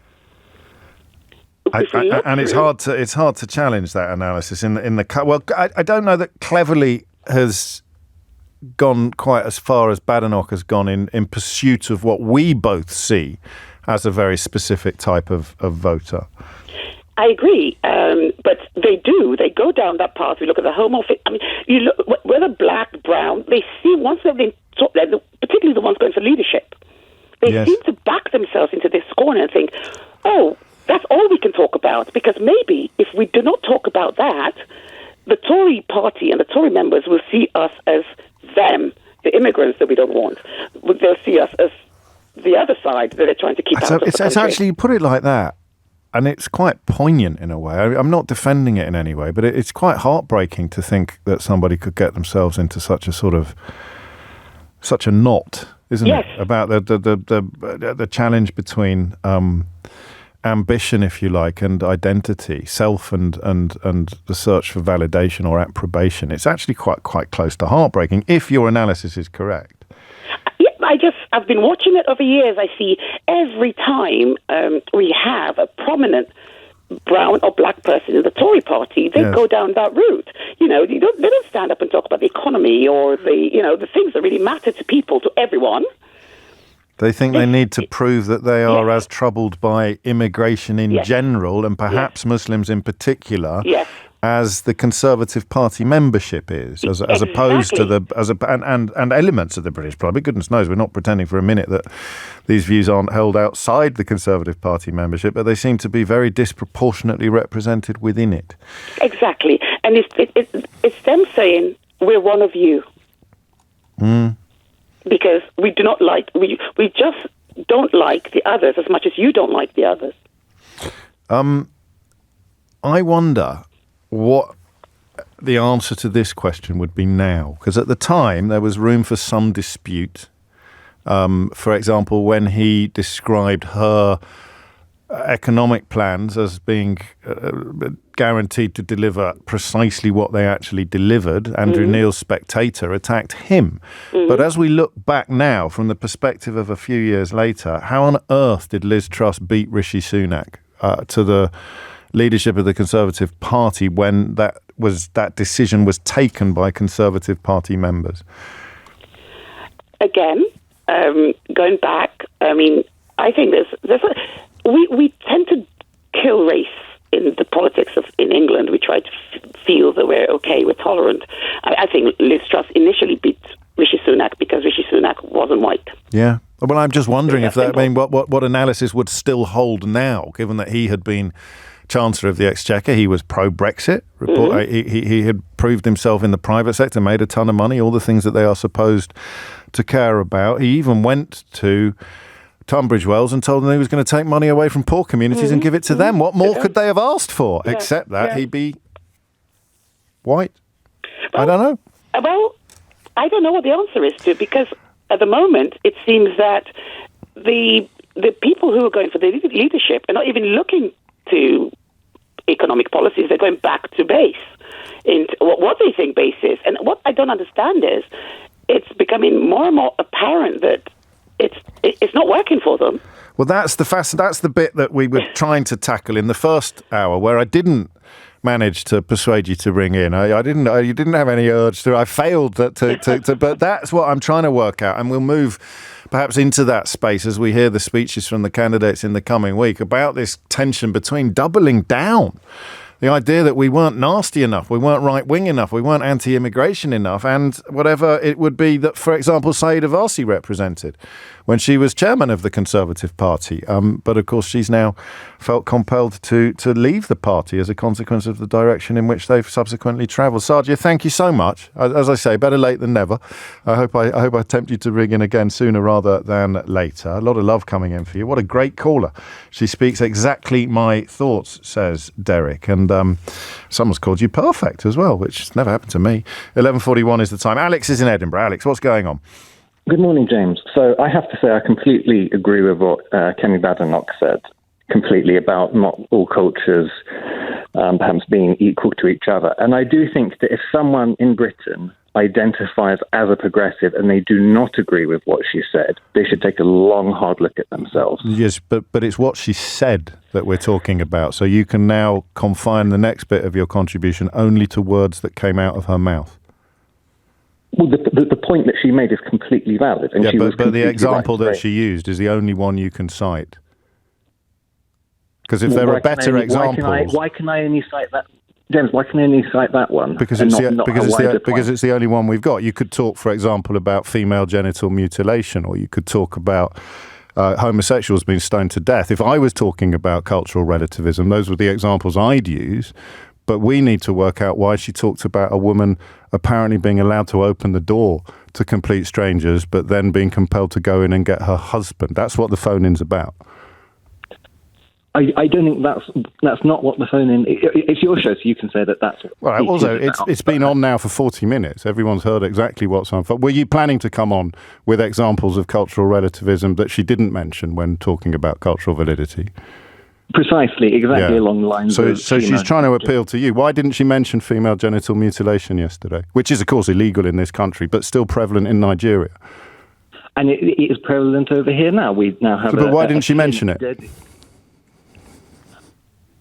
Perhaps, I mean, maybe she only mentioned the door example because that's something that she saw firsthand recently, and that's the example she chose to give. Well, we can't confine the definition of cultural validity exclusively to things that Kemi Badenoch has stumbled across recently, can we? If you're trying to prove a sort of hierarchy of beliefs, then you'd reach immediately for female genital mutilation or homosexuals being stoned in public in some communities. You could point, of course, to Nigeria, her country of origin, as a country where these practices are still relatively commonplace, and then suggest that we should take fewer people from there, I suppose. But she didn't do any of those things. So why do you think, and forgive me if this is unfair, but perhaps you're precisely the sort of person to whom she was trying to appeal. Why do you think she focused on a woman who is allowed to open the door to complete strangers but apparently not allowed to talk to them? Okay, all right, we'll focus just on that one example. Well, we'll focus on any example that she offered yesterday. You can pick your favourite. I mean, it certainly is true in some cultures that the man would be the decision maker, but I think in the West we have made significant progress over the last 50 years where the woman can be in charge of the household and the woman can address and speak to people who have come to the door. But these people live in Britain. Well, yes, they do live in Britain, but... You're familiar with the phrase her indoors, I presume? I'm not. From Minder, a very popular televisual entertainment, beloved of right-wing newspaper columnists. Well, you are now. What do you think it means?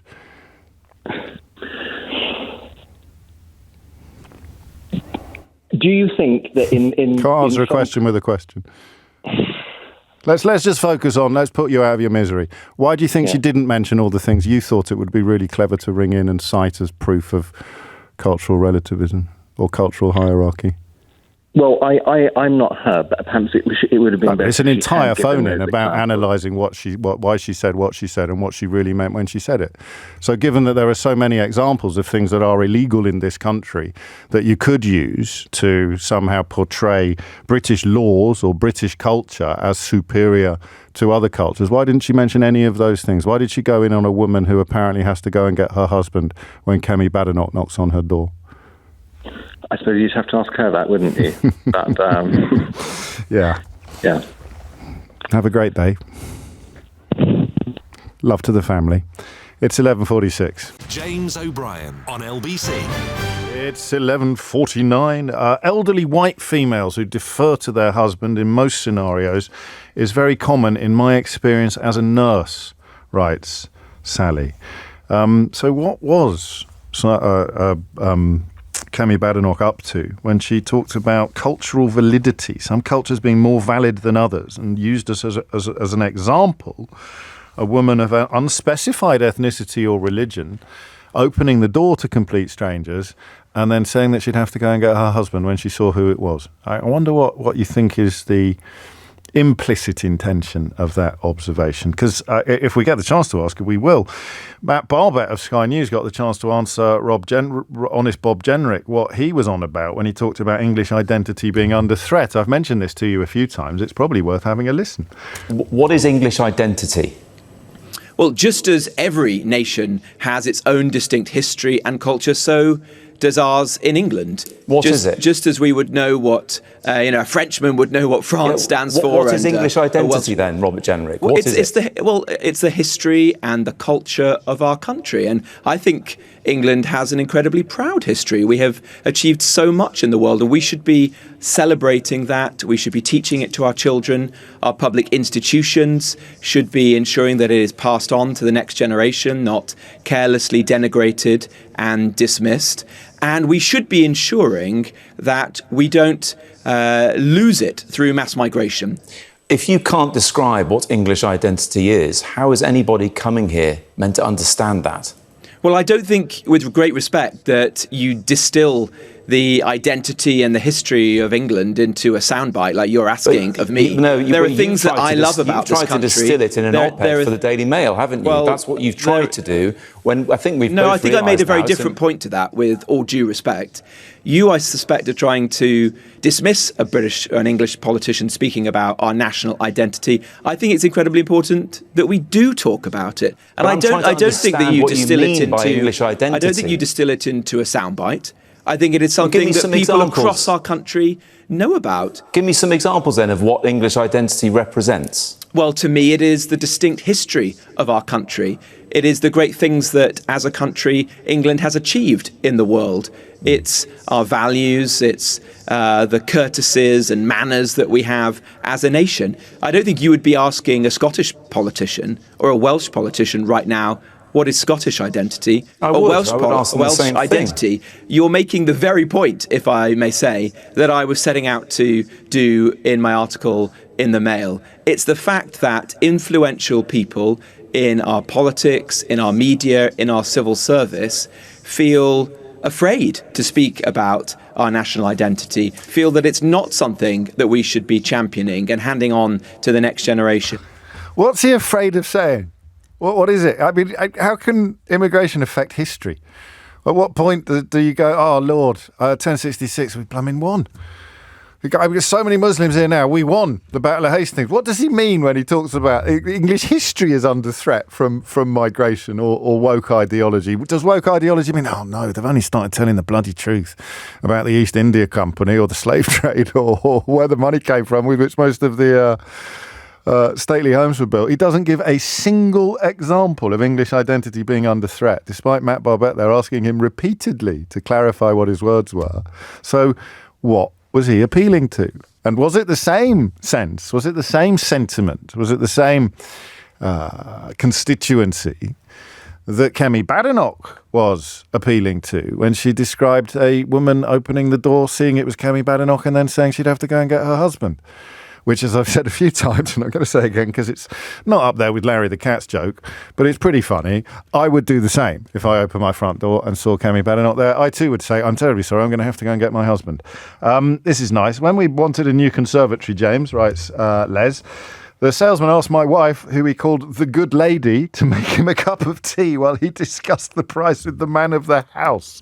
He was English, I think. Is this what Kemi Badenoch is talking about? Does he mean Morris dancing? Asks Linda.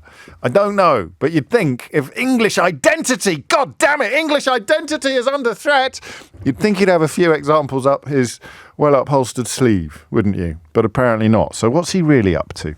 Farah is in Southfields. Farah, what would you like to say? Hi. Hello. I called in when you were talking about Badenoch's comments about, let's face it, about Muslims. No, we still are. Oh, okay. I just went off on a bit of a tangent, but forgive me, I'm back now. Yeah, it's just you sound so jolly, and I'm going to say something that perhaps isn't so jolly. And I just felt like over the weekend when I heard everything, I rolled my eyes. I'm Muslim, I'm Asian. Sorry, it's just a bit hard to talk about. Hey, take your time. So I felt really cross. Yes. And then I just rolled my eyes, and then just listening to it on the tube, especially when she starts saying about cultures, some cultures not being valid. Where have we heard that before? If I was Jewish, everybody would know what I was talking about. It makes me feel unsafe. Yes. Actually makes me feel unsafe. And after the riots and, there was a great feeling of unity and what is she doing? What are they all doing? Both of them. And the other thing is about this whole identity politics piece. My kids go to a wonderful school, Wimbledon High, shout out. They did a cultural day last week. Yes. And there's hundreds of girls that go to this school. And it was the most phenomenal thing. You had children, I mean, literally, you could probably name every country in the world. There were children dressed up in their traditional outfits. It was just colourful. And you had loads of English children dressed up as well. I mean, predominantly wearing their England shirts, but This is senior school, so they make, all the kids make less of an effort. And you had it's always going to be tracksuit bottoms and a t-shirt. Mine were in full. They looked like Pakistani brides walking down. But the rest of it. But you had kids. Is that what they're frightened of? All that. Is that what you're saying? We think that might be what they're frightened of, or at least they're trying to appeal to people who would be frightened of that.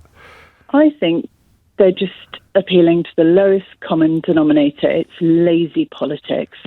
Because the easiest thing to get people on board is pick a group of individuals and just make them the focus. And, unfortunately, resentment, hatred and, disenfranchisement, if that's a word. Sorry. It is now. Okay. If that, it's the easiest way to get people together. It's a lot more difficult being an intelligent politician to win hearts and minds and unity. It just seems than it is to ride a tidal wave of exactly. It's much easier to have a load of negative comments, and I think partly I was getting a bit emotional is that the photographs from this wonderful day, yes, celebrating what I see is a rich diversity of cultures contribute towards British identity, and British identity isn't English. Jenric's talking specifically about English, but he's still unable to provide any examples of it being under threat. Yeah, exactly. I mean, he can't because it's not, because people thrive, and I sometimes. It was kind of interesting. Slightly off the top, I took my children. My children are mixed race. Their dad's Irish, and obviously I'm Asian. Yes. So I took my kids to buy these outfits because, bizarrely, I don't have any of them. And we went to Green Street, and they walked out and they looked at me and they just went, "Mum, everyone looks like you." And I said, "Do you know what? Everybody looks half like you. So, fill your boots. Let's go have some fun." And that's why we have things like Cultural Day. Can I read you something funny and see if you can give them any advice? So hang on a minute. Why didn't they get any of their Irish culture on display on Cultural Day? That's next year. All right. What are they going to go as? Don't be careful what you say now. What are they going to go as next year? Oh, they're going to go as Irish dancers, much to their, well, they'll love you for that. They're going to be 15. They'll love you for that. 16. They'll love you for that. Anthony says, you've got to respect both. Anthony says, I had no idea what to dress my children as for Cultural Day. I thought perhaps bowler hats, because I remember them being a thing at the Olympic once, or did I dream it? You'd go as a Morris dancer, wouldn't you? Or you'd go as you say, you could wear your England shirt, you could go as all sorts of things. But we don't really have cultural dress because we don't need to cling to our vestigial culture, because we are the homogenous. We are the mass, which is why Jenric's points about Scotland and Wales were so stupid. So the reason why Scotland or Scottish or Welsh or to a certain extent Irish people need to protect the hallmarks of their history and culture is because of being subsumed by the English, because of being colonised, you could argue, by the English. So that's why these totems become ever more valuable. So the immigrant experience in this country will protect the identifiers of the country of origin, precisely to keep culture alive, while it also thrives in the midst of the culture into which they have moved, which is why you have things like Cultural Days. Oh, Lord above. And that's why anyone who thought the Scottish or the Welsh observation there was pertinent, now knows better. James O'Brien on LBC. 3 minutes after 12 is the time. I don't know, lots of chatter now, but what would you send your children to a Cultural Day as to highlight their Englishness? I really don't know. Let me just... I'm talking about cultural colonisation, of why Jenric's completely wrong when he talks about... You'd never ask a Scottish politician about Scottish identity. Identity is something that I think is honed in the crucible of being outnumbered. So in the United Kingdom, the reason why English identity is not as carefully defined and as carefully detailed as perhaps Scottish identity or Welsh identity or Irish identity is because there is no need to. What Jenric is trying to create is the idea that there is a need to now because there's so many brown people here. But of course, when you ask him what he would do or what he is talking about, he can't answer, as Matt Barbette proved during that interview. But I don't know what you'd go as. What would you go as? Would you go as a gamekeeper? What would you go to Cultural Day as if you were trying to... I'd never thought of that before. And it's kind of relevant to the conversation we're going to have next, which takes us once again into probably my favourite area of conversation about our society. It is political, but it's not party political. I love the conversations that we have together about class. I think class and race as the defining obstacles to proper, integrated, loving society. Class and race, the ease with which divisions are hammered into the population upon race or class grounds is a source of never-ending heartbreak to me. In fact, I wonder whether the class stuff historically does a lot more damage and has now almost been made invisible. You know, the line I used to use all the time in the aftermath of Brexit about cap-doffing and forelock tugging, because even as someone from a relatively privileged background, I'd look at the way people treated someone like Jacob Rees-Mogg simply because of the way that he spoke, or the mannerisms that he'd adopted at an early age, the kind of penny farthing in human form elements of his... And it used to really upset me. I'd have people on the show who I knew were at least as intelligent as him, but they felt they could somehow defer to his patrician superiority. It's incredible how baked into our society it is. It's a long time since I reminded you of that verse that they don't sing anymore from All Creatures Great and Small, isn't it? This to me, is this English or British? What I'm about to say. Maybe this is English identity. This is the kind of thing Robert Jenrick could have offered up, although it wouldn't have helped his case much. The rich man in his castle, the poor man at his gate, God made them high and lowly and ordered their estate. So there's a little bit more social hierarchy for you, a little different from the one that Kemi Badenoch was trying to allude to. But again, if you're poor, you are worth less in the eyes of God than if you are rich. And right up to the royal family, that is a kind of unspoken belief that defines our society. And it is just one of the reasons why I find our conversations, the conversations we have about class, so educational and so helpful. Listen to this. It is rare to see a working class family at the forefront of any TV show, let alone a period drama. The stories that we tell about working class people are often quite grim, quite depressing, patronising caricatures. And this is a comment made by one of the women responsible for turning the best-selling novels of C.L. Skelton into a new TV drama series. It's producers of All Creatures Great and Small.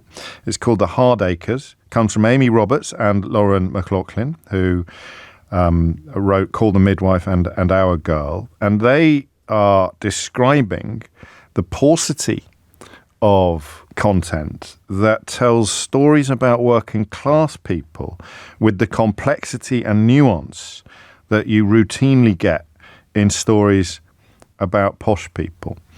And I want to know what that does to a person, to a society. You know, I find it extraordinary about the interplay between race and class, because immediately I'm reminded of that phrase, you can't be what you can't see, which we normally talk about in the context of race and ethnicity. We normally talk about role models or things to which you can aspire. And gender, of course, is always the third point of this triangle. You know, women need to see women in positions of power in order to believe that they can be women in positions of power. Unless, of course, the woman in a position of power is Kemi Badenoch, in which case her message to other women, if they are suppressed at home, is that we don't want you in this country at all. But generally speaking, those three prongs of social division are best diffused by exposure to what you are. Well, if you're working class, you want to see working class stories on the television, but proper ones.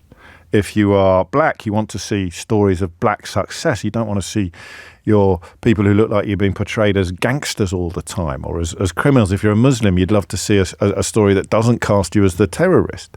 But I want to talk about working class today, as opposed to any of those other distinctions. I'm just pointing out that the central thrust holds true. We do not tell the stories of working class people very well in this country, or certainly not on screen. 20 years ago, it was a little different. And in fact, you look at... So I was thinking of shows that would work as really good examples, and I genuinely don't know, because I like Brassic. I don't know if you've seen a comedy called Brassic that Sky make, which just... a few things make me laugh as much as Brassic does. But it's open to the accusation of caricature, criminality. Shameless, obviously, is a working class depiction, but it's hardly a flattering one in many ways. So what do we mean by that, and what difference does it make? So when you are recognizing the reality of what's being described here, the stories that we tell about working class people are often quite grim, quite depressing, patronizing or caricatures. What do we want to see? 0345 6060 973. And what effect? There are three questions always when we have conversations like this. Why does it happen? Why are uplifting, positive depictions of working class people so rare on our screens? And you may challenge that. You may tell me that they're not. But looking at it now, I wonder. 0345 6060 973. So the reason I find this fascinating is because I don't just want to have, we referenced Minder in the last hour. I've got David Jason coming on Full Disclosure soon, which I'm quite excited about. But if you start talking about working class television, you don't just want to say, Minder, Shameless, Brassic, and Only Fools and Horses. You take a series like Downton Abbey, and albeit that it portrays the servant class in similar levels of nuance and complexity as the ruling class, the context in which it happens is one of absolutely entrenched hierarchy. I don't know about Boys from the Black stuff. I think that's what I want to know. What do we lose, or what perhaps do you lose, by not having more television that is avowedly working class? All right. This is the sound of privilege, I think, because I know it's true. It must be true. So here you go. Here's a really good example. The things I really enjoy the most, some of my cultural moments from my youth. I would mention the film Another Country starring Rupert Everett. The stuff that really touched me, a film called If by the director Lindsay Anderson, which is set in a school like mine. And it is widely regarded to be one of the 10 best English films ever made. What are your favourite books? Pride and Prejudice, in which the Bennets are portrayed as the church mice. The Bennets are the poor people in Pride and Prejudice. And that they have a private income, albeit not a very generous one, and the two oldest daughters end up marrying two of the richest men in the country, and they are portrayed as the kind of plucky outsiders clawing their way into society. You don't get much in Jane Austen about the people who are emptying their bedpans or cooking their dinner. When I use the word privilege, I'm always trying to work out where I'd be if I'd gone down a different path in life. So I have got cultural references that I recognise coming out of my ears. If I had grown up on a council estate, what would I look at as the art that describes my life? And the answer is there isn't a lot. And what do you lose as a consequence of that? I could talk about soap operas, which I think are hugely undervalued in this country by a rather snobbish artistic elite. The quality of writing, acting and film making, particularly on Coronation Street over the years, has been absolutely exceptional, and yet very rare. It happens more so now as you make the breakthrough. You can be Suran Jones or I nearly said Raquel Wollstonehulme then. I mean Sarah Lancashire. Do you see what I mean? The relationship between class and culture is one that I can't really describe or explore without your help, because I am very, very much of my own class. So what would change if we had more television and more filmmaking telling stories about working class people? What would actually change? Hit the numbers now, you will get through. 0345 6060 973. It's always criminals, or always dealing with deprivation or poverty, domestic abuse or violence, criminality, all of these cliches that seem to me to be much, much more prevalent in dramas or comedies that are about, quotes, working class people, end quotes. You need more representation on television. The question really is why? Why do you need more representation of working class people on television? And what what are the consequences of its absence? 0345 6060 973. I suppose I'm asking that if you grew up working class and you never see experiences like yours on television or on screen, or if you do, they're always or almost always negative, what does it do? What does it do? What's the difference between you and me? Because I see my existence reflected back at me on television screens all the time.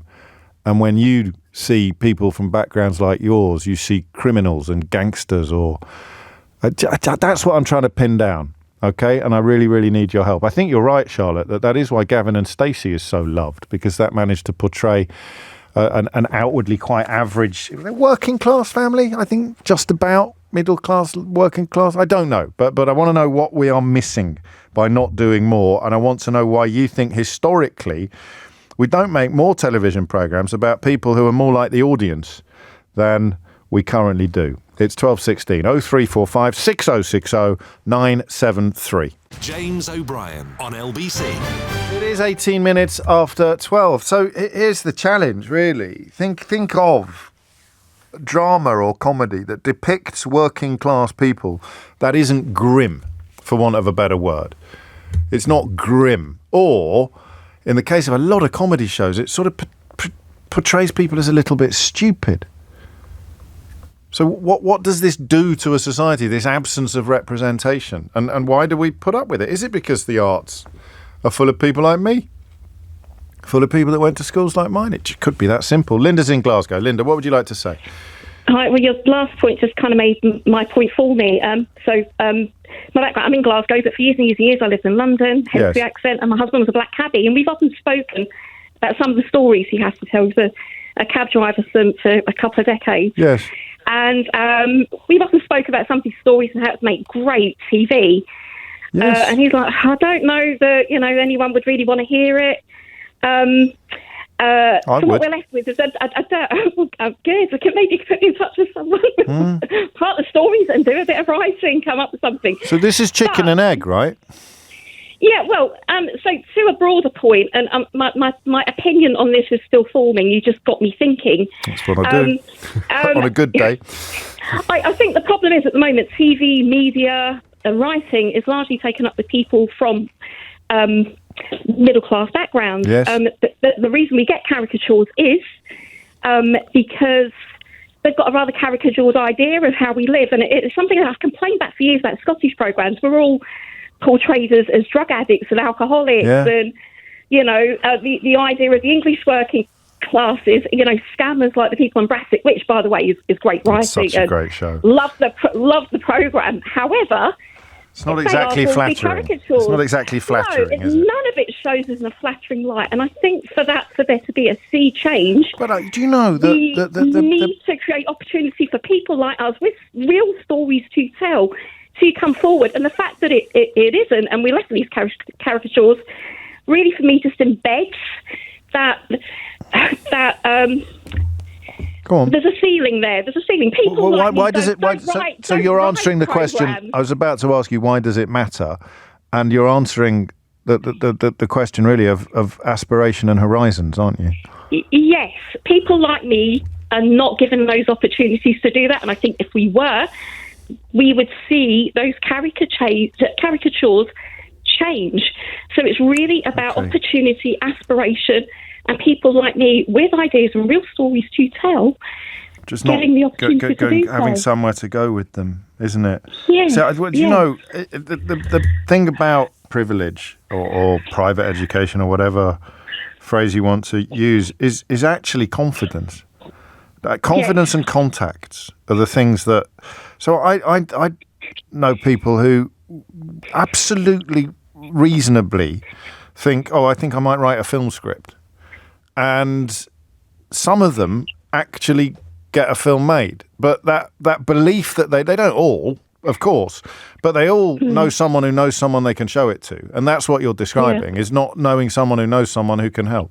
Really? Yeah, who would I go to? But with why these does this ideas and happen these though? stories Why does this happen though? Because look at Kemi Badenoch's comments about working at McDonald's, making her working class. And please remember, before you start sniggering, that she never ever makes any gaffes, and she thinks so carefully about everything she says that she never has to clarify or apologise for anything. But so middle. Don't even get me started. I know I've had a Twitter diatribe about her. Anyway, yeah. We all like those. But middle class people sometimes fetishise the working class. We're all a little bit guilty sometimes of dialing down our class in this generation instead of dialing it up, which was a previous thing. So why are all these middle-class commissioning editors who probably drop their G's and their T's and try and hide some of the evidence of their own historical privilege, why are they not actually making more programmes about the people that they sort of want to be? Because I don't think they really want to be them. And again, it's who they come into contact with. I've read a recent statistic. Even within acting itself, there are fewer and fewer people, making it in acting who come from normal backgrounds. So many of those have gone to the right schools and mixed with the right people and meet directors and writers who think they'd just be great for a role. And I think class, race, caricature TV programs aside, class is the biggest obstacle in this country. Class and the drivers that help working class people like me with stories to tell. Where do you go with those stories? And to be fair, Glasgow is probably a better place to be than almost anywhere else in the UK, certainly theatrically. My son is a musician. Yeah. One of the reasons I've moved, he plays live music. He's so briefly, sorry, I'm not glossing over your pride in your boy. It's lovely to hear. But briefly, what would change long term by the time your boy is your age? If you could turn your television on and you were as likely to see a story about a working class family from Glasgow or Gateshead or Birmingham or Bolton as you were to see yet another sort of 19th century recreation of life in a stately home, what would change by the time your boy was your age? I would like to see less of that and more like, stories that like my husband. Yeah, but what would change for him? How would his life or the world be different? I think he'd feel more represented, and that anyone will have the ability to tell their story. Yes. I like that. So the stories are equal. They're of equal value. The story of an ordinary person from an ordinary background living an ordinary life is of equal value to the story of someone born with a silver spoon up their nose, or somebody born in the lap of luxury or the lap of privilege. I'd go further. I don't want to put words in anybody else's mouth, but I'd go further about ruling, the right to rule. You look at how Keir Starmer is mocked for describing himself as the son of a toolmaker, and the idea that he's behaved on a way that's morally comparable to Boris Johnson's serial depravity and blatant lying because he accepted some suits from a colleague.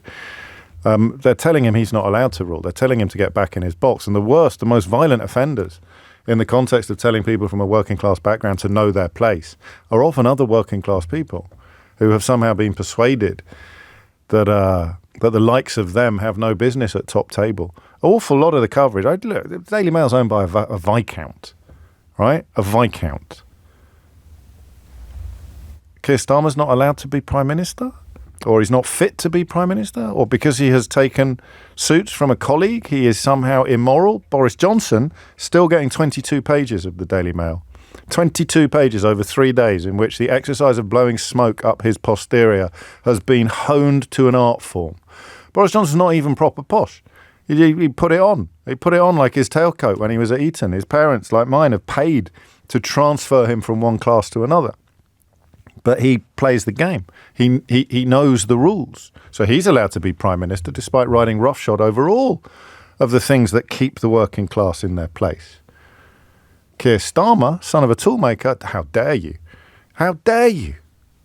I don't know, maybe I'm overthinking it, but if you had a few more stories about people from ordinary backgrounds making their way to power rather than still hanging on this sort of post-Victorian notion that some people are born to rule, the rich man in his castle, the poor man at his gate. God made them high and lowly and ordered their estate. So you get back in your box, you pleb. Elaine's in Richmond. Elaine, what would you like to say? Hi. Hello. So many things that you just said that I'm going pop, pop, pop in my brain now. That's a relief. First of all, I'm an actor and a singer. I'm a performer, and I have to take exception to what the lady previously to me, although a lot of what she said was great. There are opportunities. I'm working class. My daughter's working class. There are many, many more opportunities for people from all sorts of cultural backgrounds than ever before, especially black, mixed race and other cultures, to come into acting in Britain. So to say that it's all... I mean, maybe overall there are, but I think things have gone a bit backwards, actually, since the sort of days of, not least because you can't go to drama school anymore unless you can raise the money privately. So obviously... You can. My daughter went to RADA and we got the maximum... I mean, she'll be paying it back for the rest of her life, but we got the maximum maintenance and loan because of my low income, because of being a jobbing actor. Okay. And in her year, there were only 2 people who came from wealthy backgrounds. So why are all the famous ones people like Benedict Cumberbatch and Eddie Redmayne? Oh, they're not all. Are they Come not? on. No, my goodness me, no. I think it's gone backwards Scott, a bit, rather than you described a brave new world of equal opportunity. I think things have got worse since I was in my 20s, not better. I could be wrong. You're closer to the action than I am. They've got much better. I went to Birmingham Drama School, which was considered a working class drama school. You know, Julie Walters, Toya Wilcox, me, people like that. They were all working class actors. Manchester Drama School's very successful. Lipper in Liverpool. So what difference would it make if, well, first of all, why aren't there more stories on screen about working class people that are not grim or stereotypical or offensive? And secondly, what difference would it make if there were? I think I just said to your producer that I believe that they are in reality TV, James.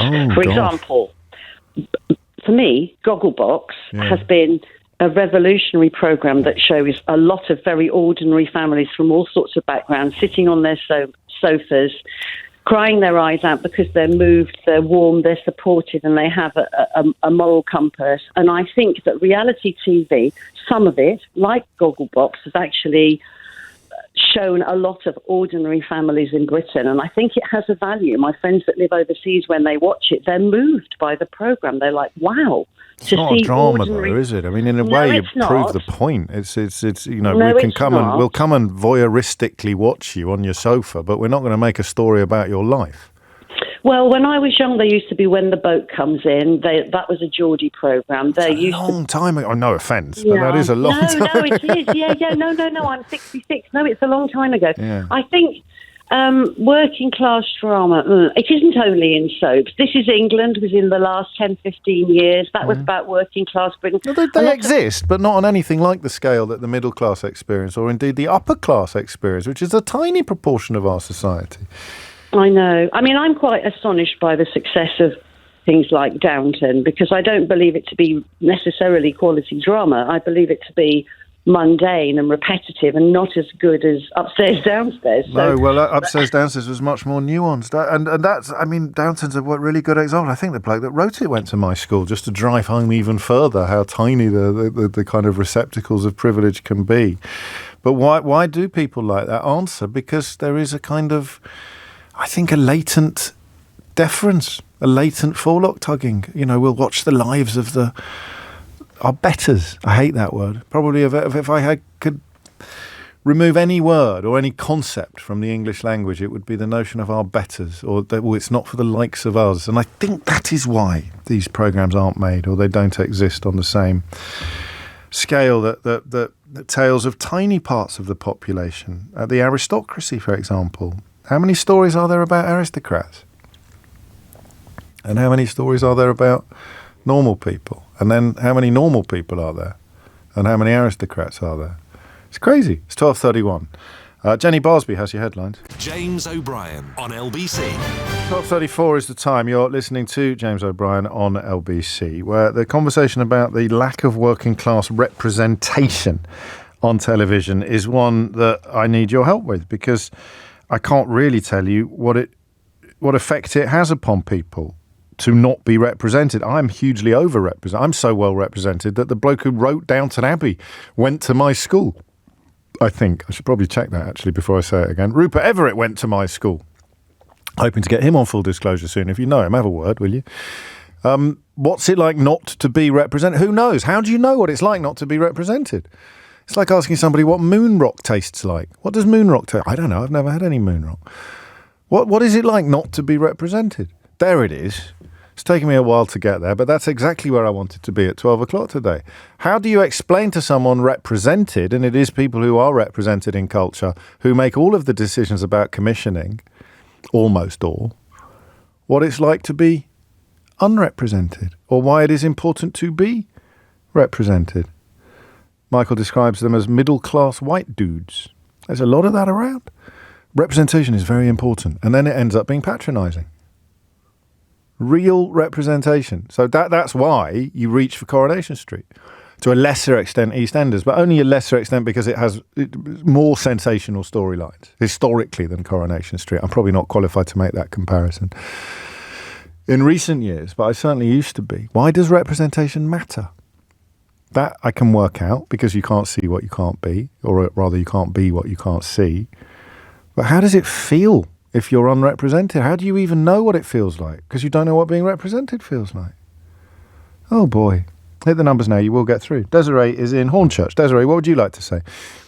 Hello. Hello. I would basically like to say that I'm a black woman and I have a son who is 4 years old. Right. He's in primary school, and I think being an adult now and looking back at how I was not represented, and still my son years later is not represented on TV. And, you know, when you watch children's programs and things like that as well, when I was younger, I reached for more American channels. So there was things called One-on-One, Moesha. They were all American. There wasn't a lot of programs here in the UK, British programs, that represented myself, someone who's black, brown. Even the programs, you wouldn't see someone that had a character that had a hijab on, things like that.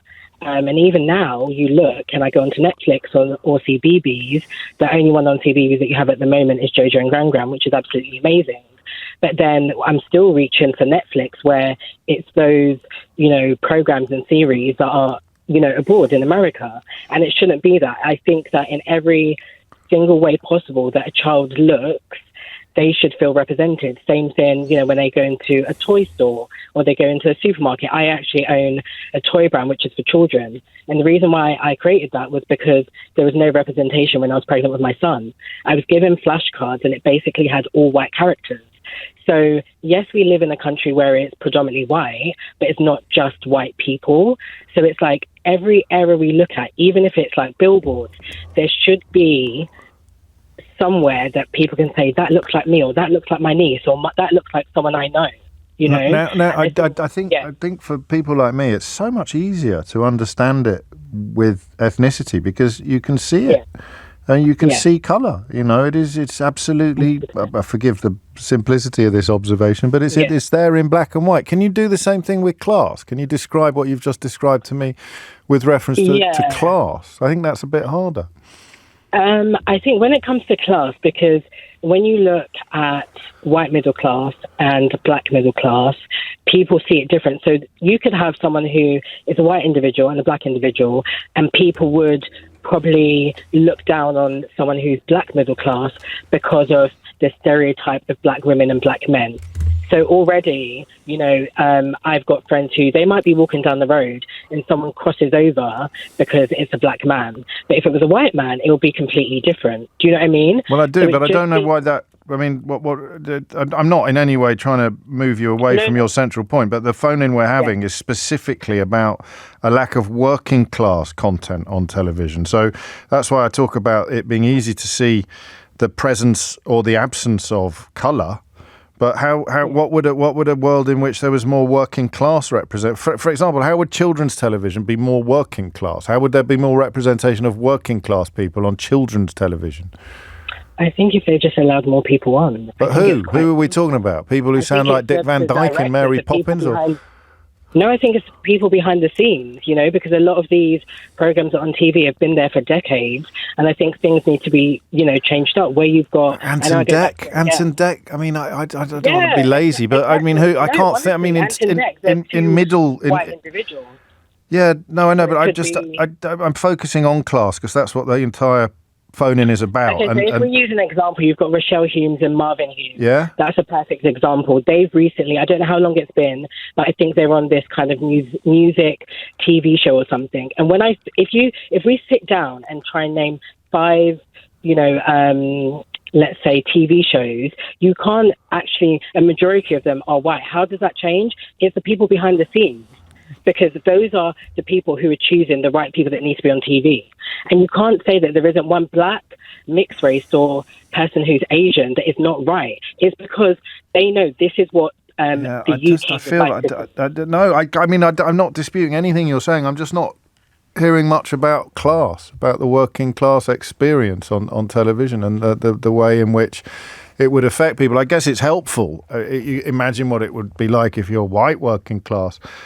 It's easy to see black people on television. So that is probably, for me, it's helpful. Okay, you don't know what it's like not to be able to see any white working class people on television. Well, imagine being black and not seeing any black people on television. And quite a few people, and I'm sure you wouldn't disagree, Desiree, pointing out that in many ways the ethnicity representation seems to be getting better with every passing year. But again, it's easy to say. You've got to feel it, to live it. It's a different proposition entirely. So look, what does representation of more black people on television look like? Easy. More black people on television. Ideally not playing gangsters or criminals or roles that are stereotyping or cliched. What does more working class people on television look like? What does more working class stories on television look like? In many ways, you draw this comparison and it makes the question more acute. I find it easy to describe improved representation of ethnic minorities on television and stories. But what would improved representation of working class people and stories on television look like? You see, I don't know. Felipe's in Harrow. Felipe, what would you like to say? Hey, James. Thanks for having me on. You're very welcome. I think it's a great question. And I fear I'm not going to sort of move on or find an answer, but maybe that's okay. And I'm just sitting here thinking about and your producer helped me figure this out together, that there's a sort of inevitability to what you're describing. And let me just sort of lay out a sort of flow chart that I think kind of happens. It's sort of like working class artists and creators wanting to make a show, a series, or whatever it might be, tell their story. And if you want that story to be authentic, then it probably will have really difficult bits in it and things that maybe portray the working class experience as hard, and that might include things that become stereotypes like alcoholism or family struggles or the rest of it.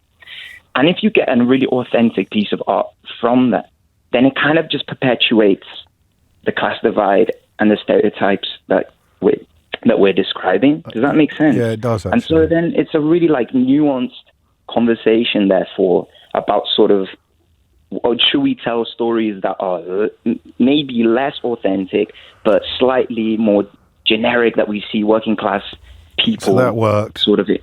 So we'll commission. So that works. So we'll commission something a bit like that, and to commission outside your comfort zone. Yes, yeah, I think that's part of it. Let me read you something. This is from someone I know, but it's come as a direct message, so I'm not going to tell you who it is. But it's someone who, many years ago, I really wanted to work for. Actually, so I make dramas, but no commissioner is interested in telling working class stories because they don't understand them.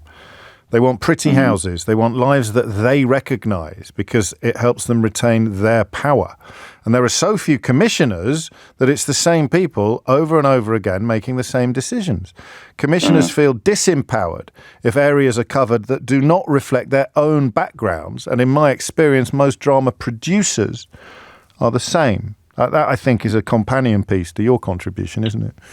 Yeah, I think that's probably right. I was actually in Brassic on what you, which you said was, one of the. Blimey, there's a twist. Yeah, I was in it. I'm an actor, so and I think that's true. But Brassic. So the interesting thing about Brassic is that Joe Gilden, who's the main dude and the guy that wrote it. Yeah. I think he worked really, really hard to tell that story and had to sort of maybe produce it himself. I don't know that for sure, but it seems like that's the case. To get it made. To get it made, you need to have those conversations. And as you quite rightly said before, you either need the confidence or the contacts. And if you're not a working class artist with a heck of a lot of confidence, then I mean, good luck to you. Yeah, So and really, that really then becomes sticky situation. unrepresentative, because to have that level of chutzpah or swagger or whatever you want to call it puts you in a different constituency of people from the correct ones whose stories you want to tell. Are you Felipe Pacheco? I am, yeah. So you were in Frantic Assembly as well. Yes, I was, yeah. Man, we love that. Yeah. We love that. My daughter did that at her GCSE for drama. She studied your work. She loved all that. See Metamorphosis, I think. Yeah, I think that's right. you might have mentioned it on Twitter at some point as well. Yeah, I was in that. Yeah, I love that. Thanks, man. What are you doing at the moment? I know that's always a slightly loaded question to ask an actor. Well, it's good. I'm currently working on Tim Crouch's new play at the Unicorn Theatre, London Bridge. So we're going to open this weekend. So. Well, break a leg. Thank you very much. Thank you very much. And we'll talk again. God, I love it when stuff like that happens. It is 12:46. James O'Brien on LBC. It is 12:49. Highlights from Conservative Party conference. Kemi Badenoch has just declared that there are too many podcasts. I mean, I thought these people believed in the free market, didn't they? I don't know. And also, Liz Truss has said the country is already socialist. I don't know why Liz Truss is there. She's not even a Conservative MP anymore, but I do find the long list of people Liz Truss blames for Liz Truss endlessly fascinating. Liz Truss, welcome to the stage. Who do you blame for Liz Truss? Well, I blame eco-zealots and trans activists in the civil service. I blame the woke mind blob. Was that her? I blame the socialists. I blame the economic establishment. I blame the sunlight. I blame the sunshine. I blame the moonlight. I blame the good times. And I also blame the boogie. Liz Truss, just run us through once again who you blame for Liz Truss, would you? I blame the world and also his wife. I mean, it is extraordinary that she is still, well, I don't know if she is actually. I presume most people who've turned up at that meeting have turned up for the comedy value, in which case they won't have been disappointed. We're talking about working class representation on screen, and you can hear me groping in the dark towards a moment of realisation. Probably best illustrated by the ease with which you can portray the importance of ethnic minority representation on screen. You're growing up black in Britain. If you didn't see any black people on screen, it's easy to imagine the impact that would have on you. But if you are working class, you suffer from a similar malaise, or again, but there are parallels to be drawn. The only people you see are negatively portrayed, either stereotypes, caricatures, or worse. So what does it do? Why does it happen? I love that comment from my anonymous friend, talking about commissioning editors being too frightened to commission anything that's outside their own sphere of experience. And then Felipe, himself an actor who appeared in one of the shows that I've referenced as a essentially working class entertainment, Brassic, describing how the lack of risk taking. We knit those two together, and a lot of this begins to make sense. Rax is in Surbiton. Rax, what would you like to say? Hi, James. Hi.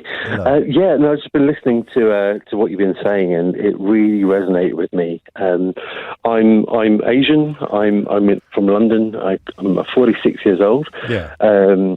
When I was growing up in Harrow, there was this cry in my household every time there was a non-white person on TV. My dad used to shout it, my mum used to shout it, my sister used to shout it. We'd come running down the stairs. We had one black and white TV, then we got colour. I was going to say, how would you know? It's like watching the snooker. Exactly, totally. And my dad watched a lot of black and white snooker. Yeah, but it was Trevor McDonald, Maurice Stewart, Gary Wilmot, Lenny Henry, and not even any. If there was an Asian person on TV, it would be wow, and it would be our talking point for the whole day. Yeah. It felt so good. It really just like wow. And it depends. If it was a brown person on Crime Watch, it wasn't so great. That doesn't really count. Well, I suppose it's a reconstruction, so it would have been an actor at least, wouldn't it? Yeah, or even a documentary or something, and it meant a lot. I grew up in a borough in London where a lot of my friends were from all backgrounds, but all we saw was one particular background. It was white, middle class. What does it do then? What does it tell you? There are more doors open to you than you would otherwise have realised. Yeah, so one thing that I would perhaps challenge you on, James, is that Well, one would hope that things have changed, and I think they have changed quite a lot, because I see it in how I feel when I turn on TV in whatever format that is. And I was telling your producer, EastEnders was a massive deal in my house, massive deal in my life, actually, and I've not watched it for a few years, and maybe I should have continued, but I saw the very first episode of EastEnders. I saw how it, encapsulates East End life. And now if you go to East End London, funny, but it's not a homogenous white experience. No. Throughout the years, EastEnders represented people like me. It's class as well. What would the class equivalent be? Because you sound quite middle class. I don't know if that's how you see yourself. My dad was a postie. Yeah. I'm not. I'm. It's just the southeast twang, isn't it? But what would class representation be? What would the? Because again, I find it much easier to see what you described than I would to see the class question treated similarly. It's interesting because I think in somewhere in the late 80s and 90s, early 90s, Channel 4 decided to do a soap opera on the Asian experience, and it was a very middle class deal. It didn't really last that long. I can't remember the name. You sure you didn't dream it? No, I'm sure. I'm sure because in our house, everyone cried. There's a brown person on TV, so we watched it, and it was a great drama, but it wasn't my experience of life. It wasn't. Okay. So having a working class families on EastEnders. And you mentioning soaps before, it was so important in my household because it's not just a one-off drama, it's a regular kind of focus on what do these families do, what do they think, how do they live, how do they interact. This is. I mean, it isn't a coincidence that we're all finding it easier to talk about representation through the lens of race than we are through the lens of class. And although there's a huge amount of interplay and crossover, I guess the question is, what is the difference between a middle-class childhood and a working-class childhood? That's much harder to answer than the difference between growing up white and growing up black. No, you're right. And I think sometimes I see, I don't watch a lot of live TV. I watch a lot of Netflix series and Brassic. I'm glad Felipe rang because I'm a massive fan of Brassic. But a lot of these are self-selecting, and I think that the beauty of showing something like Tory or my mum, for example, she lives by herself. She's elderly. She's got Parkinson's. She watches religiously Emmerdale, Tory, and EastEnders, and just see herself represented. I think it's more important than me seeing myself represented because she feels part of the community. And up until now, these soaps have kind of either got it really right or really wrong. So there was a phase in the 90s or early 2000s when they brought an Asian family into EastEnders. It went really bad because it was written by white people who thought that they knew. Well, there you go. There's an answer to the question about what goes wrong. There's hardly any. In fact, when they got rid of doctors, which is quite a recent decision, that has really wrecked things for an awful lot of working class writers in drama, in TV drama. Rax, I'm cracking on just because I want to squeeze in one more call. But I think you're talking about Family Pride. Was that the show, Family Pride? I think it was. Quite a lot of people have their memory piqued there by you. Stephen is in Walthamstow with the last word on this. What's it going to be, Stephen? Hi, boss. Hello, mate. Hello. I've just got to say that there are some programs that are out at the moment. They're actually on. There's a particular show on Netflix called Supercell. Love it. And it's actually written by a black producer called Rapman. Yes. That's the one. I know it well. And it's a great. So that is a black working class experience, albeit that no spoilers here, but albeit that they turn out to be superheroes. That's as again, it's easier to see the representation of black people in Supercell than it is to see the representation of working class people. Totally agree with you. But I think it combines the two pretty well because it actually educates people about the disease of sickle cell, and it actually watching it puts a smile on your face. It actually's got a good feel to it. There's a story behind it, and it gets you on edge. And I personally think that what's out at the moment, there's nothing like that. There's nothing like a show that's actually showing those kind of programs. I wonder how that got commissioned. It'd be interesting to see, wouldn't it? I wonder how that got commissioned and whether it tallies with these comments and contributions about commissioning editors or the people in whose gift these shows are having a fear, if you like, of commissioning anything they're not familiar with or not comfortable with, for understandable reasons. But I wonder what the story of Supercell coming to our screens was, because that must have been some pitch meeting in which having sickle cell essentially also imbues you with superpowers. And it is an almost exclusively black sort of top-line cast as well. Thank you, mate. I love that moment when Felipe revealed he'd been in Brassic, and then Dhirendra's been in touch to say, thanks for that, James. I was actually in Family Pride. It's Showbiz Central, this. We need a green room. If you missed any of today's show, you can listen back on Catch Up on Global Player, where you can also pause and rewind live radio, as well as listen to a range of podcasts. Don't tell Kemi Badenoch, will you? She's just told Tory Conference that there are too many podcasts. Download it now for free from your app store or head to globalplayer.com. Coming up at 4 on LBC, it's Tom Swarbrick, but now, as you may have gathered, it's Sheila Fogarty. James O'Brien on LBC.